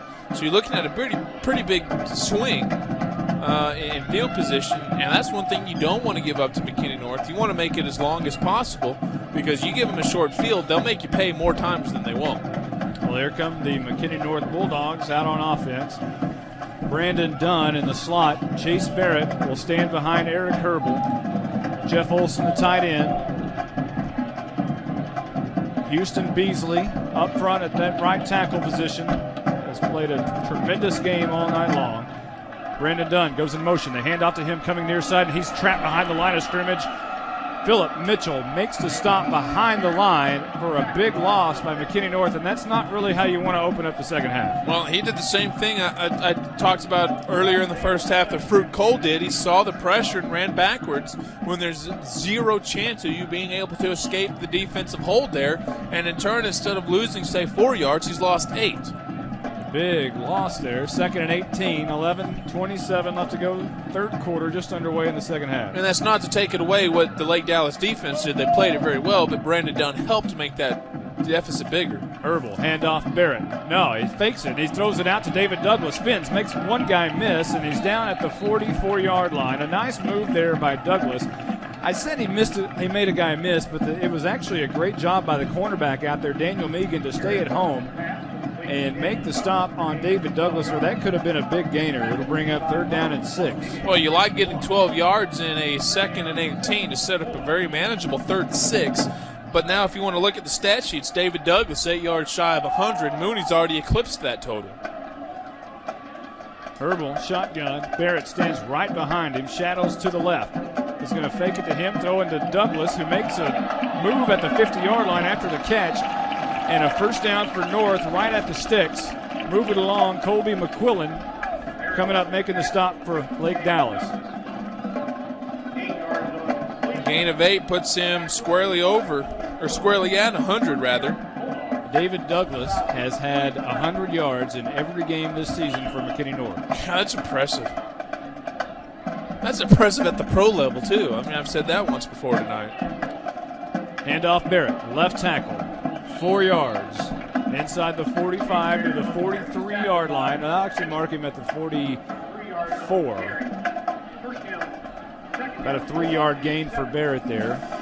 It'll bring up 2nd down and 7. 10:09 left to go in the third quarter. McKinney North on top, 33-15. And I think North is doing what you alluded to. They want to kind of control this clock and run up a big drive, and that's what they're doing so far. This will be the 5th play of the drive. And you notice they're also letting time go off the play clock, too, by just sitting there before they make their move. Olson in motion, handoff Barrett. Left guard, big hole, has the first down up to the 36-yard line. On the stop, Colby McQuillan again. The linebacker, I tell you what, he makes almost every play. D.R. Davenport was there as well. But not in time for Chase Barrett to grab another first down. Well, he hit his average of 8 right there on that play, but really all McKinney North needs him to be is 3.5-yard Barrett instead of the 5-yard Barrett that we nicknamed him last year, the 8-yard Barrett that he is this year. Simple 3.5 keeps the clock running and keeps the drive going. 2 slots. Jeff Olson is 1. And this is going to be a handoff. Barrett bumps it up outside, comes to the near side 30, and down at the 25-yard line. Another first down by Barrett. And why not? Maybe he's 10-yard Barrett tonight. Well, and Monty, it's so impressive on that last drive. He used his blocker so effectively. He had a receiver blocking downfield for him. That was Blake Mooney, and he hit it just as soon as Blake hit his block. And it's just perfect running, getting him that 11 yards. He's now up to 72, by the way. Ball at the 25-yard line in Lake Dallas territory. 9:05 on the clock. 33-15. McKinney North in the lead. 2 H-backs and 1 lone back is Barrett. Herbel drops back 3 steps. Looks over for Douglas to the left side. He throws it, and it's caught. It's touchdown time in Texas. And I tell you what, it's too easy. It's too easy. Well, look who it is. The guy who only does catch, in this case, every 3 out of 4 passes for a touchdown, 25 yards. My gosh. We could be looking at one of the best, in terms of touchdowns, one of the best quarterback-receiver combos, Monty. And that's in the area, maybe even the state. I can't say, I don't know what's going on in West, South, or East Texas, but you know what? I sure like what I see out of those two. Well, coming in, Jesse Hodge was the leading receiver with 1,014 yards over in Springtown. Onarius Hines in Corsicana, Walter Coleman in Denton, as the extra point is true. And right behind him was David Douglas. 4 touchdown passes by Urban. 40-15. McKinney North in the lead. Back in a moment on 97.5 KLAK.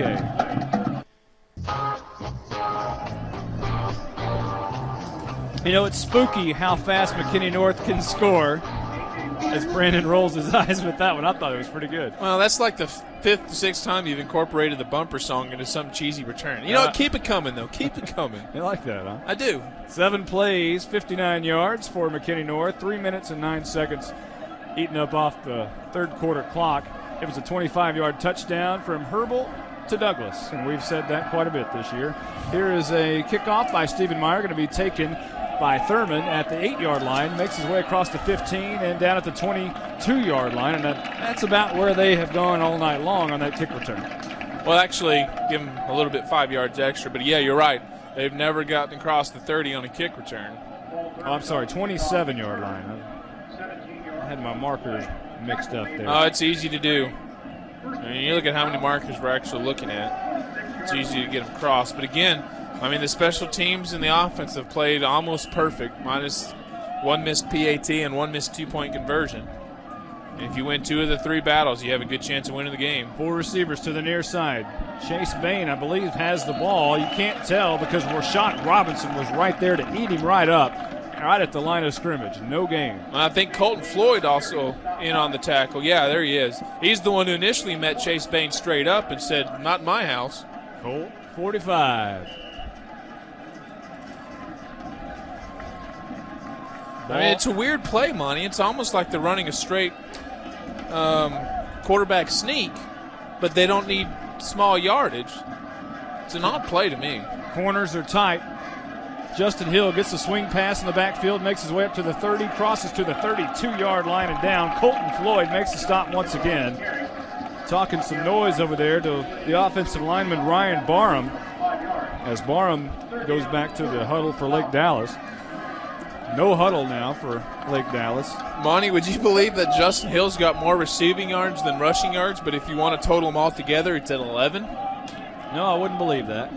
They've done an amazing job with him. I mean, granted, Lake Dallas didn't give him a lot of opportunities. He only has 5 carries, but 3 yards. You'll take that average any day. 4 receivers to the right side, 1 to the left.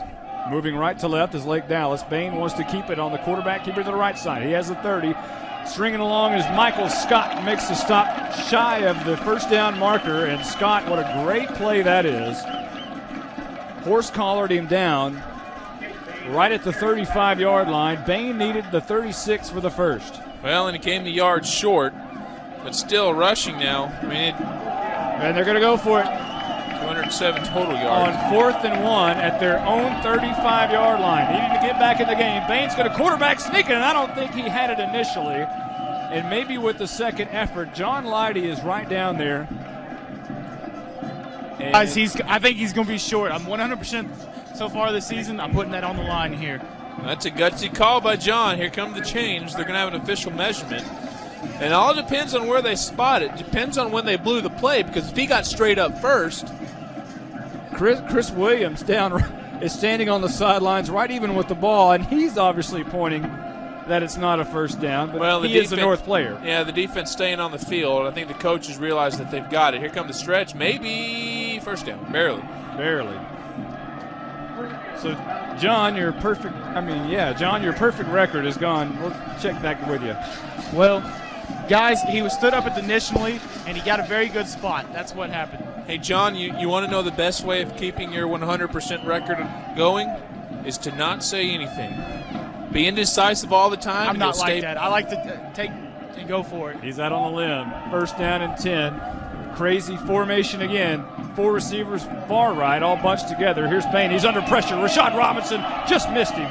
And now Bain gets out of the tackle and crosses out to the 39 to the 40-yard line before Colton Floyd brings him down along with Mike Smith, the linebacker, and Michael Scott. And Bain did a great job of turning nothing, actually a big loss, into about a 4-yard gain there. Well, he did that reversal, and again, an open field tackle missed. You know, I don't think Bain has any great move. He just has his speed that he's able to get away from the potential tackler. This is going to be a quick toss out to the wide receiver, Joseph Fiala, who makes the catch, makes his way up the far sideline, up the hash, or actually up the very far side hash, and he's going to be short of the first down by about a yard at the 45-yard line. They defend that little screen pass. Again, they will bring a lineman out to that far side, basically setting up as a receiver, then have another receiver to him to make the formation legal, then a slot back behind him. So he has 2 blockers, and they only got 5 yards out of that. Very well defended. Crucial play for Lake Dallas, 3rd and 1. Chase Bain keeps it left side, has the first down, and crosses the midfield stripe inside North territory. But Jared Foyt, our spotter, tells us there's a flag down. It looks to be offsides. It came out right as the play was snapped, and that's generally an indication that there was a defender lined up in the neutral zone. What was an incredibly long first half with, let's see, 48 points scored in the first half. And now it's a first down. It's going to be against McKinney North. Well, they declined the penalty, and they're going to keep it. It was offsides, but the quarterback, Bain, was able to get 5 yards on the carry, and now to put him first and 10 at the 50-yard line. Bain, the quarterback, and I alluded to a very long first half because it's been a very quick third quarter so far. 5:15 on the third quarter clock, 40-15, McKinney North on top. Bain taking a lot of time here, 9 seconds on the play clock. Just now getting the play in. He's going to go under center, bark the signal to the offensive lineman, now back up in shotgun and just gets it off in time. Throws the screen pass out to the left side and gets a great block, and he could go. It is a touchdown for Lake Dallas, and I'll tell you what, Alvin Blackman makes the catch. He came in tonight, 15 catches, 365 yards, and 4 touchdowns. He got a great block on Kenny McGowan, or that play would have gone nowhere. Well, it was done by Ryan Barham.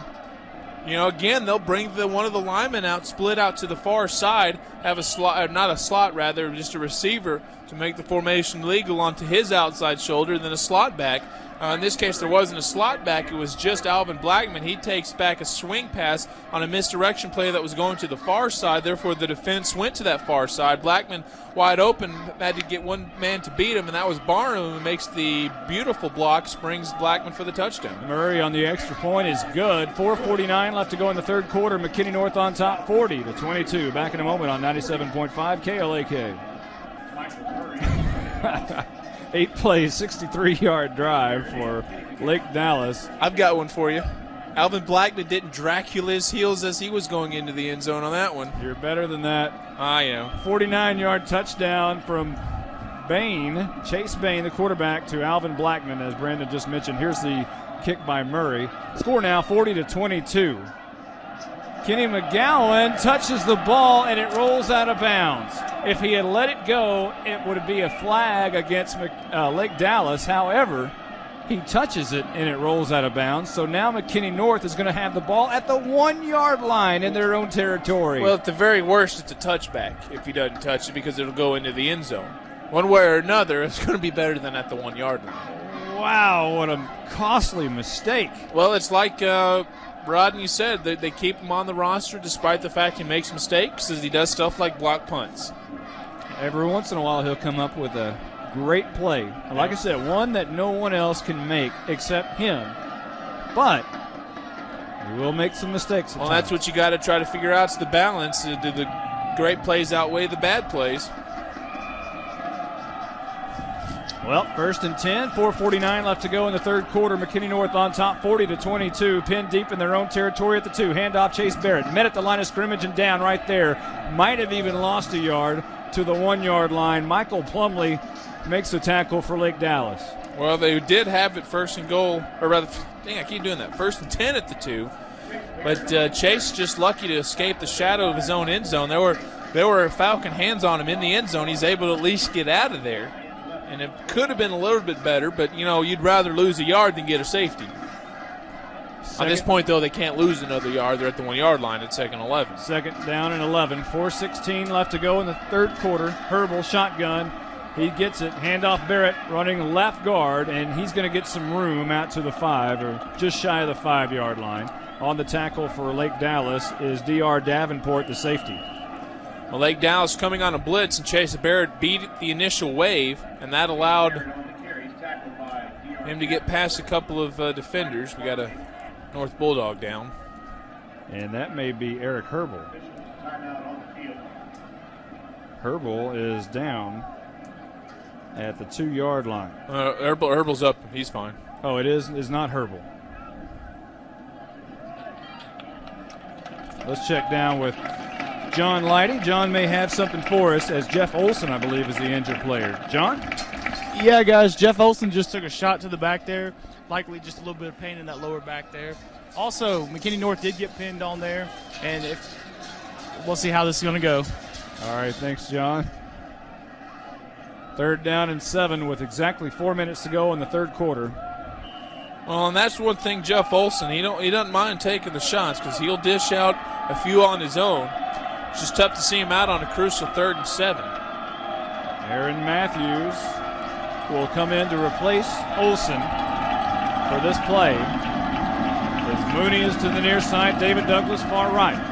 Herbal, shotgun, gets it. Looking left side for Douglas, throws it. It's caught at the 10-yard line. He gets away at the 12, at the 15, and out of bounds at the 20-yard line. David Douglas, the man Eric Herbal loves to go to, gets him out of trouble, out to the 20-yard line and a first down. Well, there's a reason why these are probably two of the best combos outside of the zone. We talk about Herbal and Mooney when we're talking touchdown, but if you need a guy just to get you dirty yards, that's David Douglas, and clearly exactly what happened there. They needed 7, and they got a lot more than that. Aaron Fuller in the slot. Blake Mooney wide right. David Douglas to the left. And somebody jumps off sides. Well, at least they didn't do it in the shadow of their own end zone. And it's going to be Kirsten Williams who moves a little bit early for McKinney North. Back it up 5 yards. 3:31 left to go in the third quarter. 40-22, McKinney North on top. First penalty of the second half for the Bulldogs. Only their 6th on the game. Compared that to 10 on the Falcon offense. However, North with 60 yards in penalties. Falcons only with 47. So the ball now at the 15-yard line. Or actually 14 somehow. Inside the 14 and the 15, we'll call it. Shotgun. Aaron Matthews still in the game. He'll go in motion now, and this is going to be a handoff to Barrett, right guard. Clearing the way is Matthews, and Barrett will make his way out to the 21-yard line. Colby McQuillan makes a tackle again from his linebacker spot. So that'll bring up 2nd down and 9 from the 21-yard line. Well, let's get Stat Tracker going here. We've got 2 receivers up over 100 yards. David Douglas with 115. Blake Mooney leading everybody with 147. Chase, 19 yards shy of 100. Meanwhile, Eric Herbal, 29 yards shy of 300 passing. And Barrett's numbers were rushing, right? Oh, yeah, absolutely, of course. Herbal, handoff Barrett, running right guard. Big hole for a moment. It closes up. And now game tackled by several Lake Dallas Falcons, and Colby McQuillan was not fooled. He scraped right over to Chase Barrett, and now the official is talking to Barrett. Barrett might have been a little upset with all of those Falcons right around him. Well, he's not upset because, and as the sideline is too, they thought they saw a face mask. Meanwhile, when the coaches were protesting to one of the line judges, he was pointing, tapping his ear, saying it just got him by the ear hole. Meanwhile, still a 5-yard gain for Chase. Well, officially the ball will be marked at the 24, so a 3-yard gain for Barrett with his forward progress before he was pushed back by about 8 Falcons. 2 receivers to the left. Herbal moving left to right. Is going to hand off Barrett. No, he's going to fake it and throws it out, and it's caught by Blake Mooney at the 34-yard line. A first down for McKinney North, and Mooney will actually cross the 35 to the 36-yard line, and I tell you what, they just do those quick outs and quick ins all the time. And Blake Mooney and David Douglas are just money each time. And Mooney actually had to adjust for the football that time.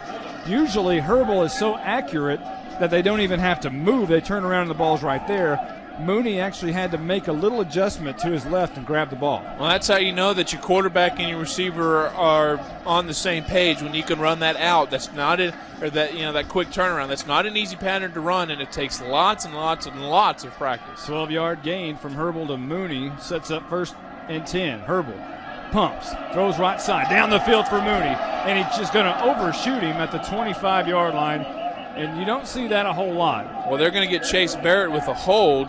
He picked up a blitzer on the outside. He threw him to the ground. I disagree with this call heavily. And, I don't normally do that. I'll disagree, like I did a bit earlier. I don't think the right penalty was called, but agree with the result. But they're going to get him for a hold. And he threw him to the ground because he got past him, but he was just able to outmuscle him. I don't know.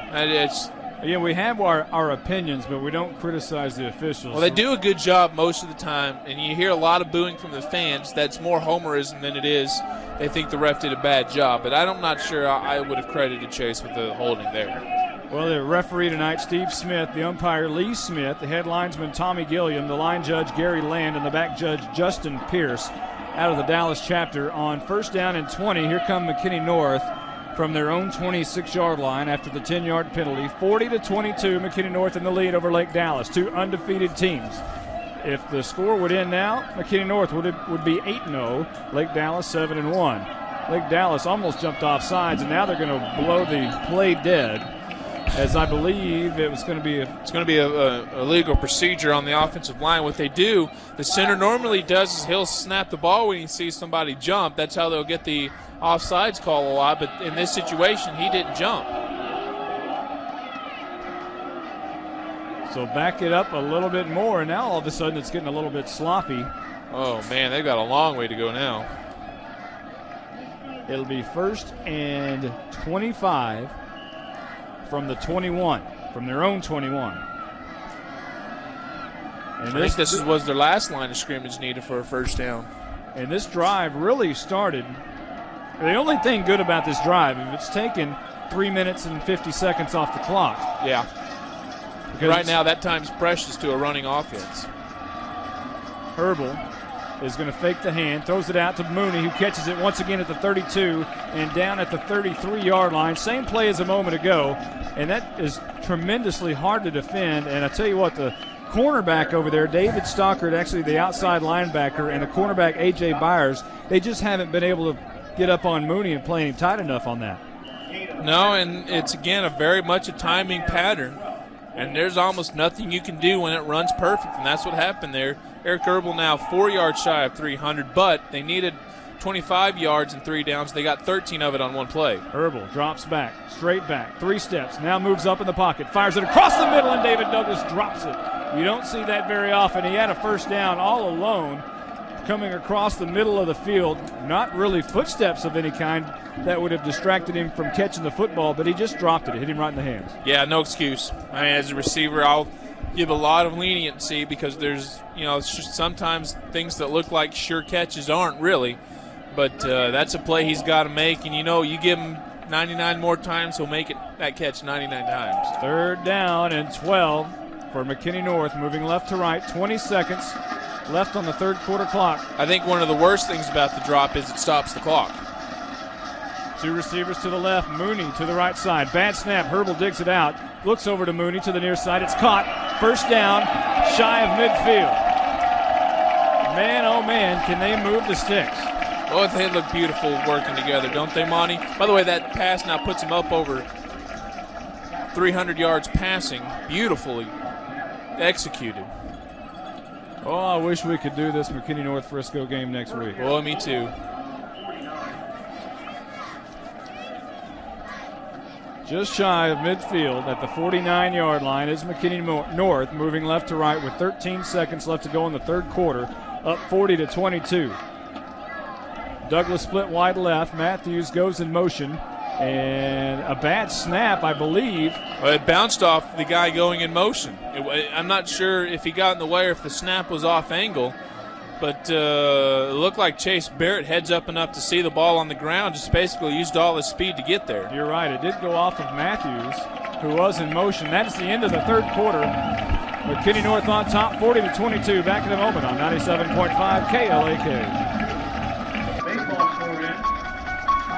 Welcome back to Ron Post Stadium. Monty Walker along with Brandon Helms, John Leidy, and Jared Foyt. This is the 10th play of the drive that started with 4 minutes and 49 seconds in the third quarter for McKinney North.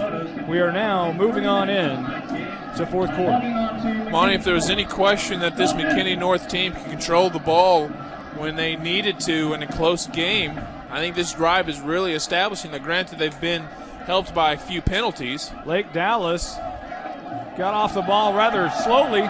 Here goes Chase Barrett at the 35-30. 25, cuts it back inside and dragged down. The ball is on the turf, and Lake Dallas is going to recover. Chase Barrett fumbled the ball at the 18-yard line. Lake Dallas was right there. And it's going to be Isaac Tuala who comes up with the football at the 16-yard line. That was a crazy play from the get-go, Brandon. Well, what happened is everybody was in the huddle. There's a flag on the play. Everybody was in the huddle except for Eric Erbel. He broke the huddle first, went to the ball while the huddle stayed behind, and I'm watching curiously, is like, why would the quarterback break first? And then what happened, he took the snap. It's got to pass through the quarterback first and basically toss it over to the other 10 guys, with Chase Barrett being the guy behind the back end. He received it and raced upfield, and then when he's being tackled near the 15-yard line, one of the Lake Dallas defenders pokes it out. Crazy play. And yeah, it's clearly, as Jared points out, it's the classic swinging gate, just modified a little bit because there were 10 guys on one side, and there was just Eric Erbel at the center of the snap. Well, what was a 10-play drive comes to a halt, as now Chase Bain will take over at his own 17-yard line for Lake Dallas. He's under pressure, fires it out, and it's incomplete. He undershoots his receiver, Alvin Blackman, who caught the touchdown earlier. It'll bring up second down and 10 with 11:45 left to go in this game.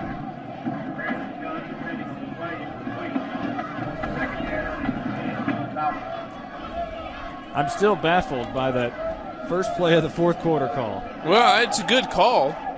I mean, it's very unique. You had your play set up. You got to make sure you've got enough men on the line of scrimmage. Well, the bad thing is I looked up a little bit late, so I didn't see the very first of that play. It was very unique, for sure. Here is Bain, and now whistles blow immediately.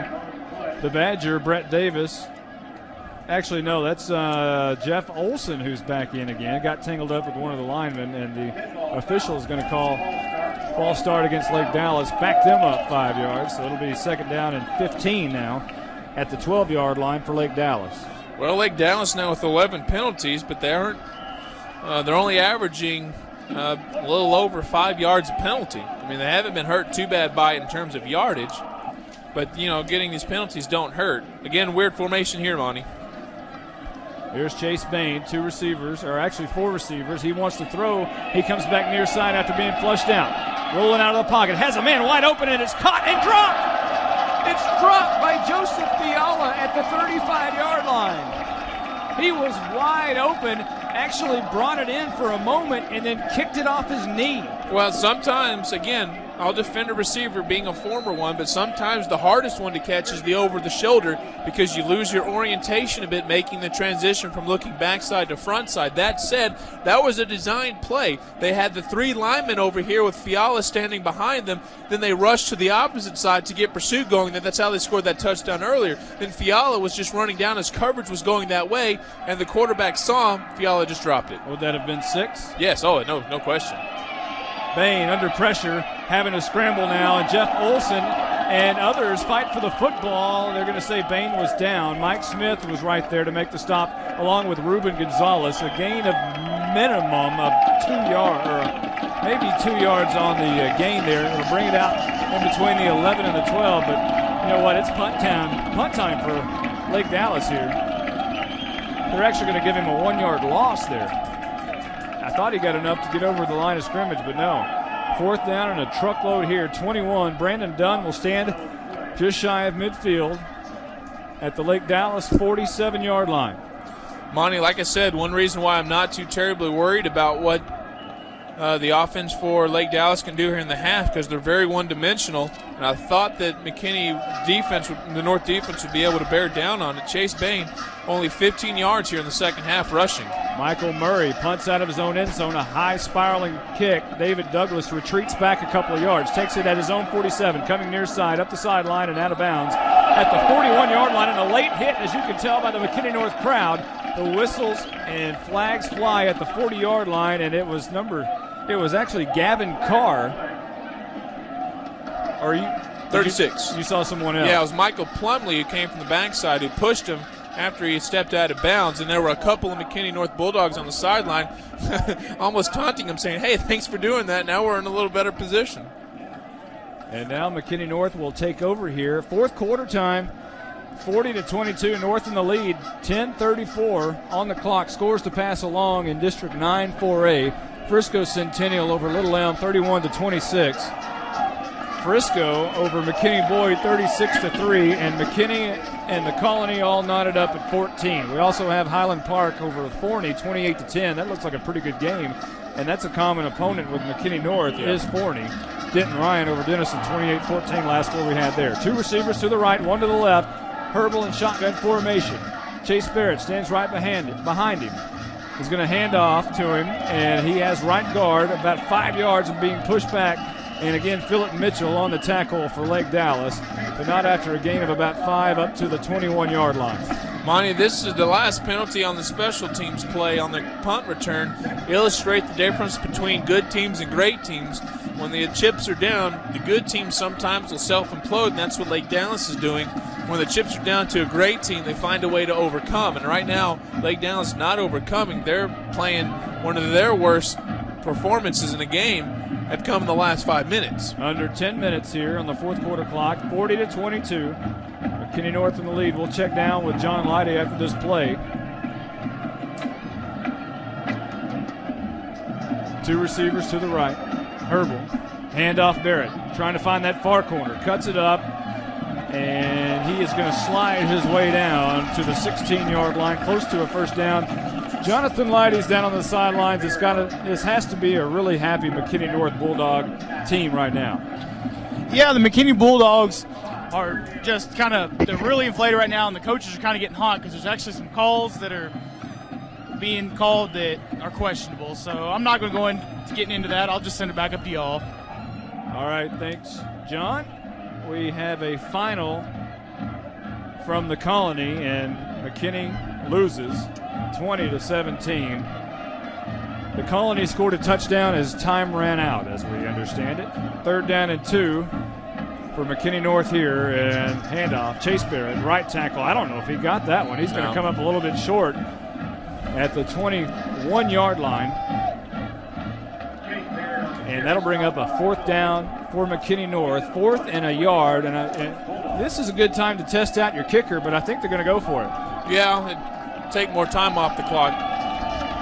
Right now they don't need points. Herbal goes up under center. They run this play a lot, and they get the first down as Herbal's going to gain 2 out of the quarterback sneak. They wait, and then they run. Herbal actually sprints to the line of scrimmage and takes the snap in stride. And they've done that for years. Even Leonard Barbosa did that several years ago with this team. Yeah, it's a very tricky play because you're expecting a shotgun, although it shouldn't be too surprising. They ran it a lot. Monty, going back to that McKinney game, it was 14-14 with about 3 minutes left, and that just illustrates the kind of struggles that program has had. They were able to get the field goal in the remainder of the game. They had a chance and then somehow just give up that extra touchdown. 8:08 to go here at Ron Poe Stadium. Herbal looking for Blake Mooney in the end zone, the fade route, and I think he was interfered with, and the official's going to say no, it's incomplete, and Mooney is not arguing at all. I thought for a moment they hit Mooney just a little bit too early. They may have. One thing you got to realize, if you catch the ball and you're hit out of bounds but would have landed in, the ref has to play that in a factor. So what he has to balance now is, did he come up with the ball, yes or no? Then if it's yes, would he have come down in bounds with it? In this case, the referee said no, he would not.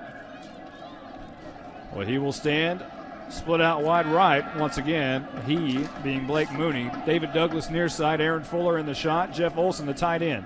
Handoff. Barrett up the middle, and he's going to gain a couple of yards before he's corralled by the middle linebacker, Colby McQuillan, again at the 12. And McQuillan has played a whale of a game tonight. They'll actually mark him at the 11. Well, it's almost a good thing. I don't want to say it is a good thing, but almost a good thing that he didn't catch it, because now they're able to take more time off the clock. They just ran it, and since they didn't get the first down, the clock just keeps running. So they've now taken about an extra 30 seconds off the clock simply because he caught it out of bounds. They've run just a little over 3 minutes off the clock on this drive, and this will be the 7th play of this drive here. Herbal, 2 receivers to either side. He's going to look left side, David Douglas, and it is incomplete, flag down. That might have been offensive interference on David Douglas, as that ball was almost intercepted by Michael Draws. Well, it almost looked like if you're going to do anything, you should give defensive pass interference to his teammate. And they're going to get defensive pass interference out on Douglas. But one of them would have had they pointed to Lake Dallas. So they would have had an interception, but his teammate knocked it loose. And, of course, in the end, it all would have been for naught because of the defensive pass interference.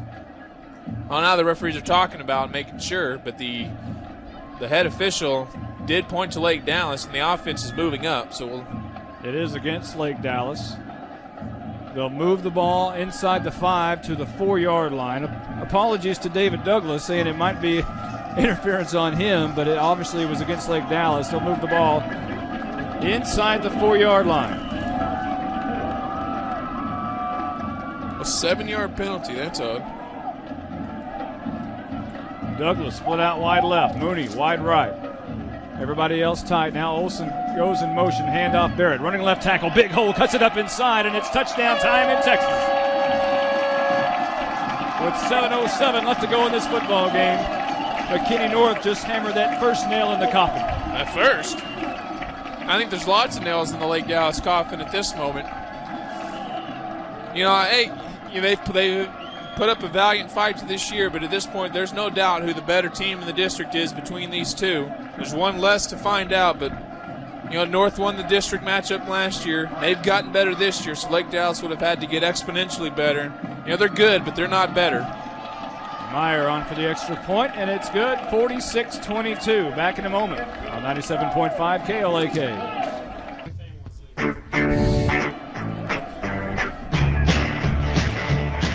Well, the bad moon is rising on Lake Dallas. 7:07 left to go in this football game. 47. Oh, don't you love these big wins and big games? We all get excited. 47-22. McKinney North in the lead here. Booth next door not so excited, though. It was an 8-play, 75-yard drive, as I'm going to keep ignoring you.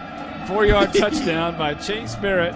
Took 3 minutes and 37 seconds off the precious fourth quarter clock. Here's Stephen Meyer attempting to kick the Quail onside, backs off, and now he'll boot it away. It's probably better for everyone ignores me at this moment. I love games like this. It's clear who the better team is. Meyer booting this one away with the wind at his back. This is one of the shorter kicks of the night. Going to be taken by Thurman out to the 25-yard line, one of his better returns. Yeah, they actually broke the 25-yard line. To the 26 goes Paul Thurman on the return, and he has returned every kick tonight for the Lake Dallas Falcons. Well, they're certainly not shy kicking away from him, but when he's never brought it past the 30-yard line because of good kick coverage. Again, like I said, a wise coach once told me, of the 3 aspects, offense, defense, and special teams, if you win 2, odds are you're going to win the game, and this has been a clean sweep. Who's been the better offense? North. Who's been the better defense? North. Who's been the better special teams? North. And you look at the scoreboard, 47-22. Doesn't get any better than that. 7 minutes on the clock here for Lake Dallas as they try to get back in this game. Toss left side. And that's not Justin Hill. That's a new running back. And that's Darius Nicholson, who's caught behind the line of scrimmage for a loss. Another flag down.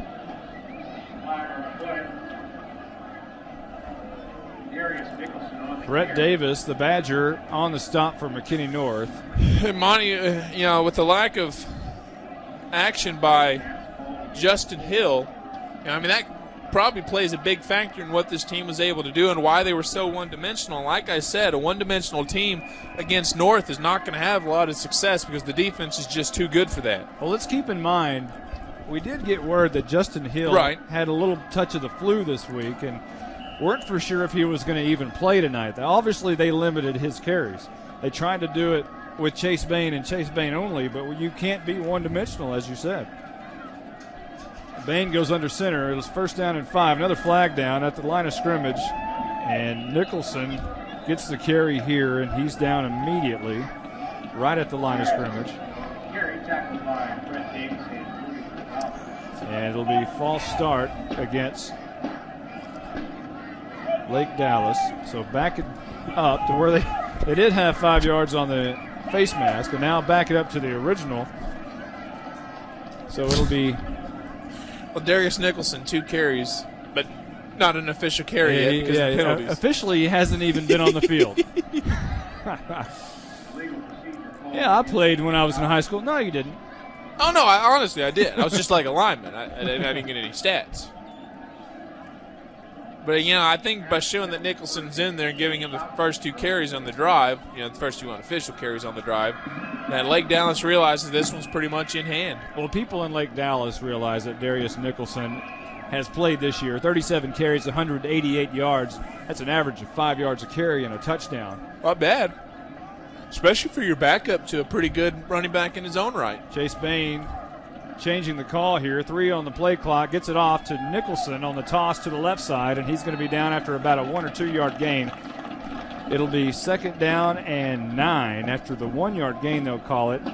And Ruben Gonzalez out there walking away from the pile. 5:56 left to go in the game. 47-22, McKinney North on top. Well, it's finally official. Nicholson gets his first carry in the game. But at this point, you got to just try to tackle Lake Dallas inbounds and just try to keep the clock running, because Lake Dallas is, I think, pretty much resigned to the fact that because they're only one-dimensional and they have no passing game, there's just not enough time to try to be able to get enough points on the board to make it close. Offset I. Bain goes under center. He's going to hand off to Green, the tailback, and he's going to be met immediately. Mike Smith right there to make the stop. And that might have been Josh Green who got the carry there. Clock is rolling, and Lake Dallas really not doing a whole lot about it, just letting this one get over with.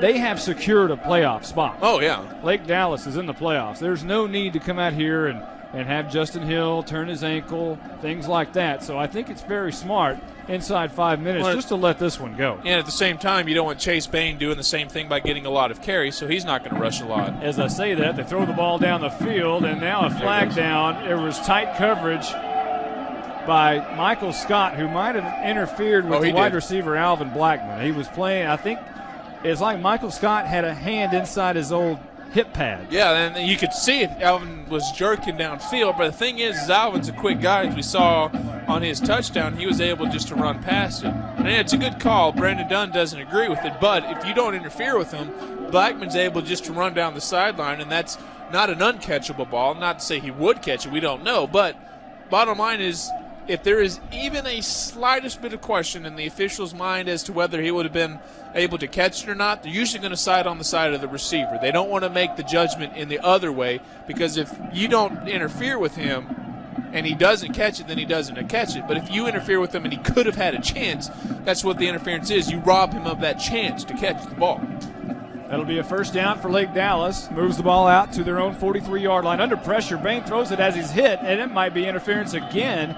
But now they're going to call great coverage for Michael Scott. He was all over Blackman, but this one apparently was great coverage. Well, no, it was incidental contact. Both are going for the ball. You can make contact if you're trying for the ball, too. Just as the receiver can make contact if he's trying for the ball. And that's again, it basically really comes down to a judgment call more than anything. Michael Scott is gimpy a little bit as he limps back over. But remember, Michael Scott has a pretty good coach at home.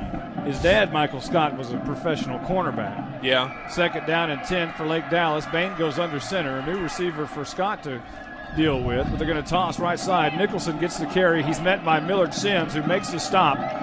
However, I thought for a moment he did, but Nicholson fights free, and Kenny McGowan brings him down with a host of others just shy of the midfield stripe.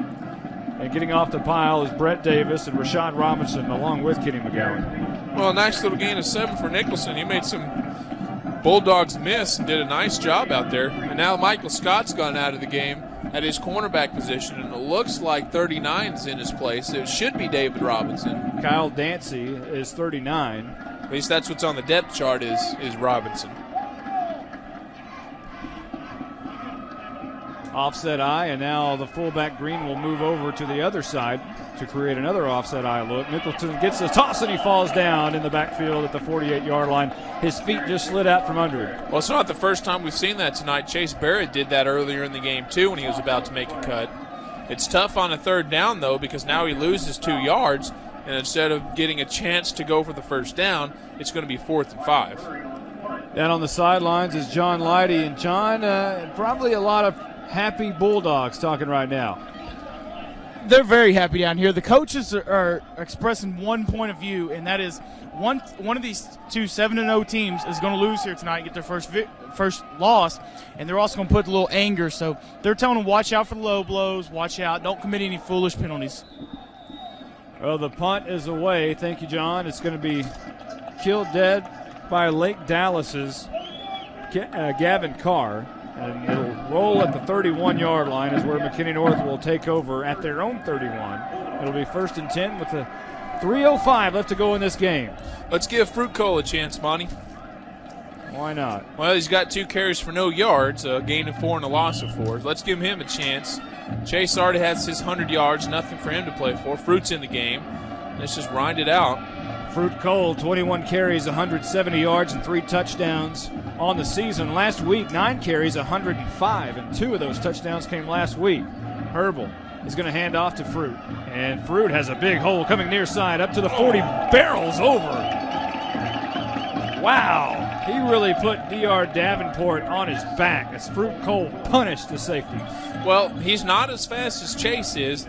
He's more of the, to use the stereotypical thunder and lightning phrase, and you saw it right there. If he would have been tackled as soon as he was hit, he loses 2 yards in the field position game. It's very comparable to years ago, the Ron Dane and Tiki Barber. That's kind of what you have here with Chase Barrett and Fruit Cole. Very similar.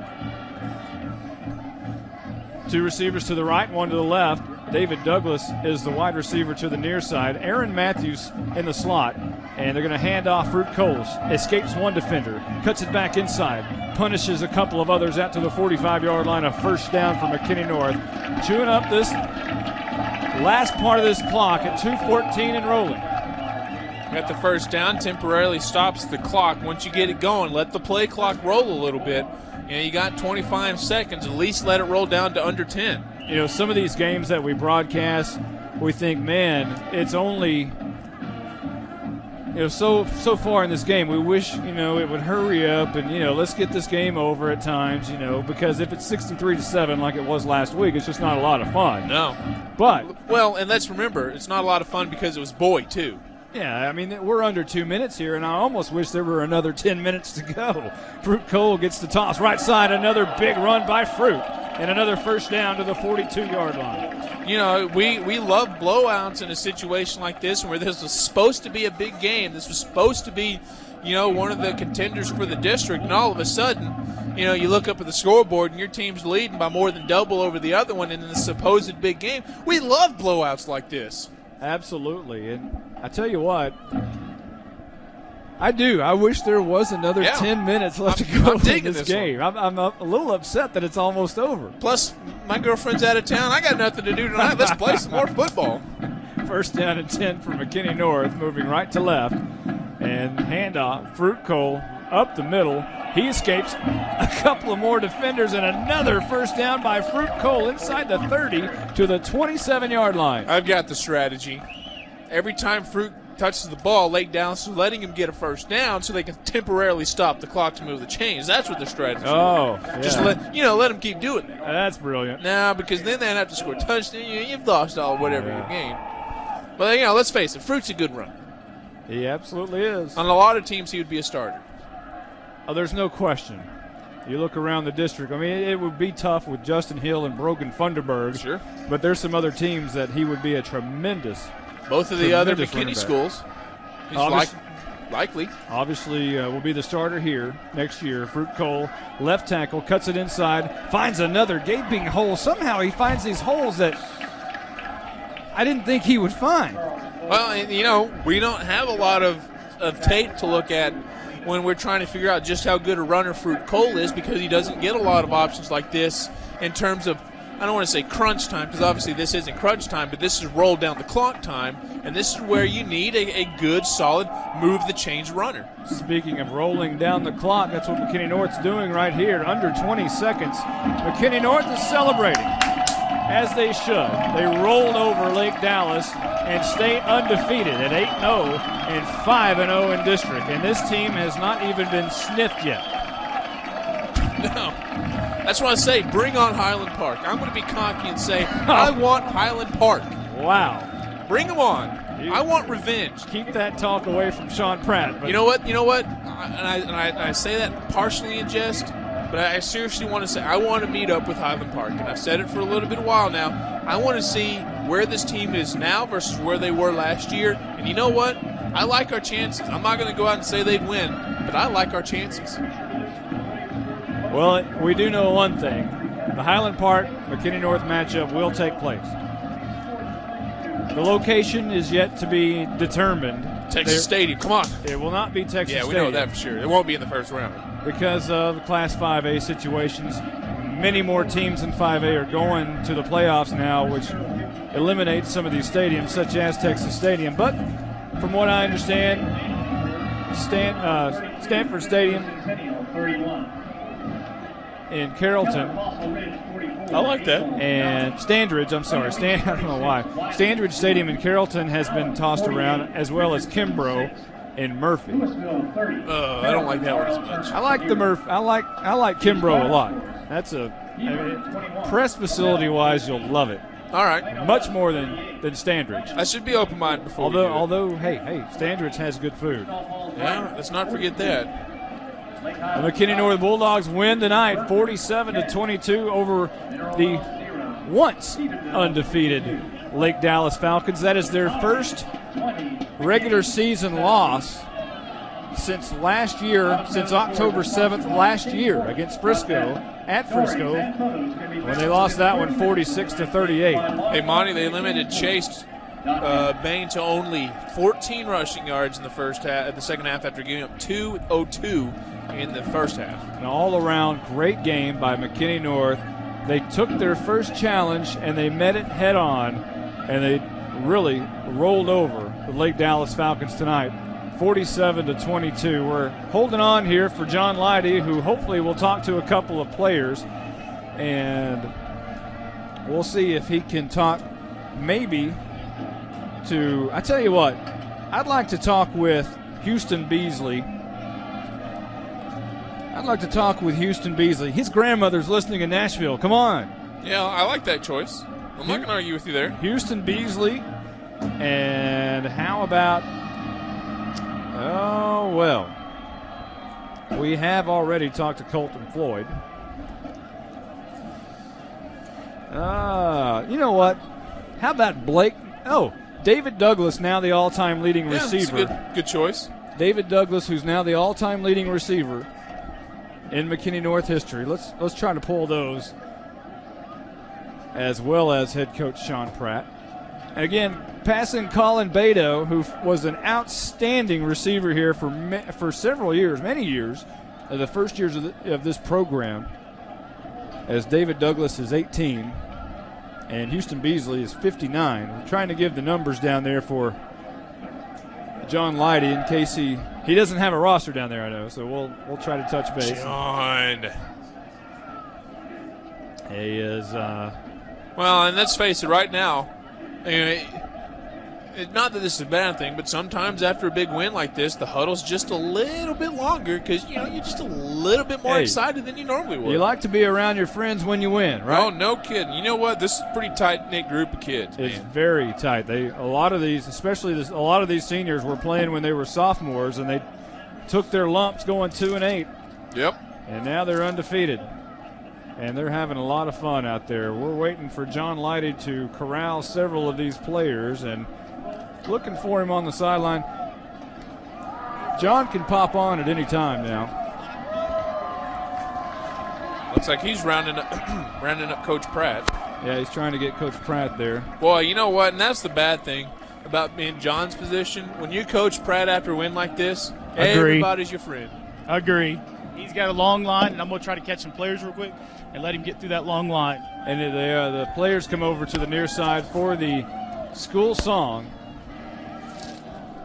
And Coach Pratt talking to some reporters now. As John, I tell you what, John's been doing this all year. John's going to have to step his way in there and fight through those other reporters. Yeah, throw him to the ground, John. You're bigger than they are. Well, I don't know about. Yeah, let's not do that. I don't know about the one guy. He looks bigger than John. Well, I was worried as he started grabbing him by the back collar. I mean, slow that down, John. You don't always have to do want to make sure I get him. Yeah, we want to make sure you get Houston Beasley. I've already talked to him, and he's going to see me in just a second. And I'm going to see if I can chase down David Douglas. All right. And remember, John, we want to ask David about being the all-time leading receiver now. Okay, I'll make sure to get that in for you. All right. And hey, I tell you what, while I'm talking to you, John, tell Houston Beasley to say hello to his grandmother who's listening in Nashville, Tennessee. I'm sorry, you cut out there. Well, it got really noisy down there. Here's Houston Beasley. Okay, I'm down here with number 59 for the McKinney North Bulldogs offensive line, Houston Beasley. Your grandma's listening back at home, so say hi, Grandma. How's it going, Gigi? So there's the shout-out. Now we're going to get to the game. Coming in with two undefeated teams, just dominating up front there. The coaches were talking about putting 5 and 6 in the box on defense to try to stop y'all, and they couldn't. We all played as a unit. We played real physical. We really enjoyed it. We just had a lot of fun out there and played real physical. Great game, and I'm going to have to say you've done better than the Badger and the Lean Mean Cruncher Machine of Rugen Gonzalez. Good luck next week. Now we got David Douglas, number 18 here. First off, how does it feel to be the all-time leading receptions and total yardage for McKinney North now? I guess it feels good. I really wasn't thinking about that coming into this game. I was just working on just getting everything perfected, just having a good week, going out there and giving my best effort, but it feels good. Well, great job. Also, you had a couple key catches there on 3rd and 4th down in this game. How did that feel? It felt good just to keep the drive going. Anytime we can just get a first down play, whether it's me, Blake, it just gives you a good feeling in your stomach. Hey, John. Well, good luck next week, and thank you. All right. Hey, John. Hey, John. Good Lord, John. Hey, grab him once. Oh, never mind. That's okay. Yeah, it's over. That's okay. He's gone. That's okay. He's going to try to pick up Sean Pratt here. Here we go. Take it over, John. I'm down here with the head coach, Sean Pratt. That was a very good victory. How do you feel about it, Coach? Well, I'm very proud of our kids. I thought our coaching staff did a great job this week and had a great game plan. And our kids did a great job of carrying it out. Great. I thought Lake Dallas a great football team, and their kids are very tough, very physical, played very hard, and thought our kids played very well. I was very, very pleased with our effort. Came out in the second half with some great adjustments there on defense and stopping the quarterback run. You were very impressed with your team this week. Now we're going to move on to Frisco next week and Mr. Thunderberg. Yes, Frisco's done a great job this year, and got to see them a little bit on film, and man, they are doing a great job over there. So it's next week. This next game is as big as a game as this one was for us. So it's going to be a fun week, and getting prepared for Frisco, a great football team. So it's going to be a fun week, and see if we can go play as well maybe next week as we did this week. Yes, sir. I understand y'all are focused game by game. Good luck next week, Coach. Thank you. All right, thanks a lot, John Leidy. Congratulations to the McKinney North Bulldogs, who have clinched the playoffs for the second year in a row. We're going to have stats and highlights coming up here in a moment on 97.5 KLAK.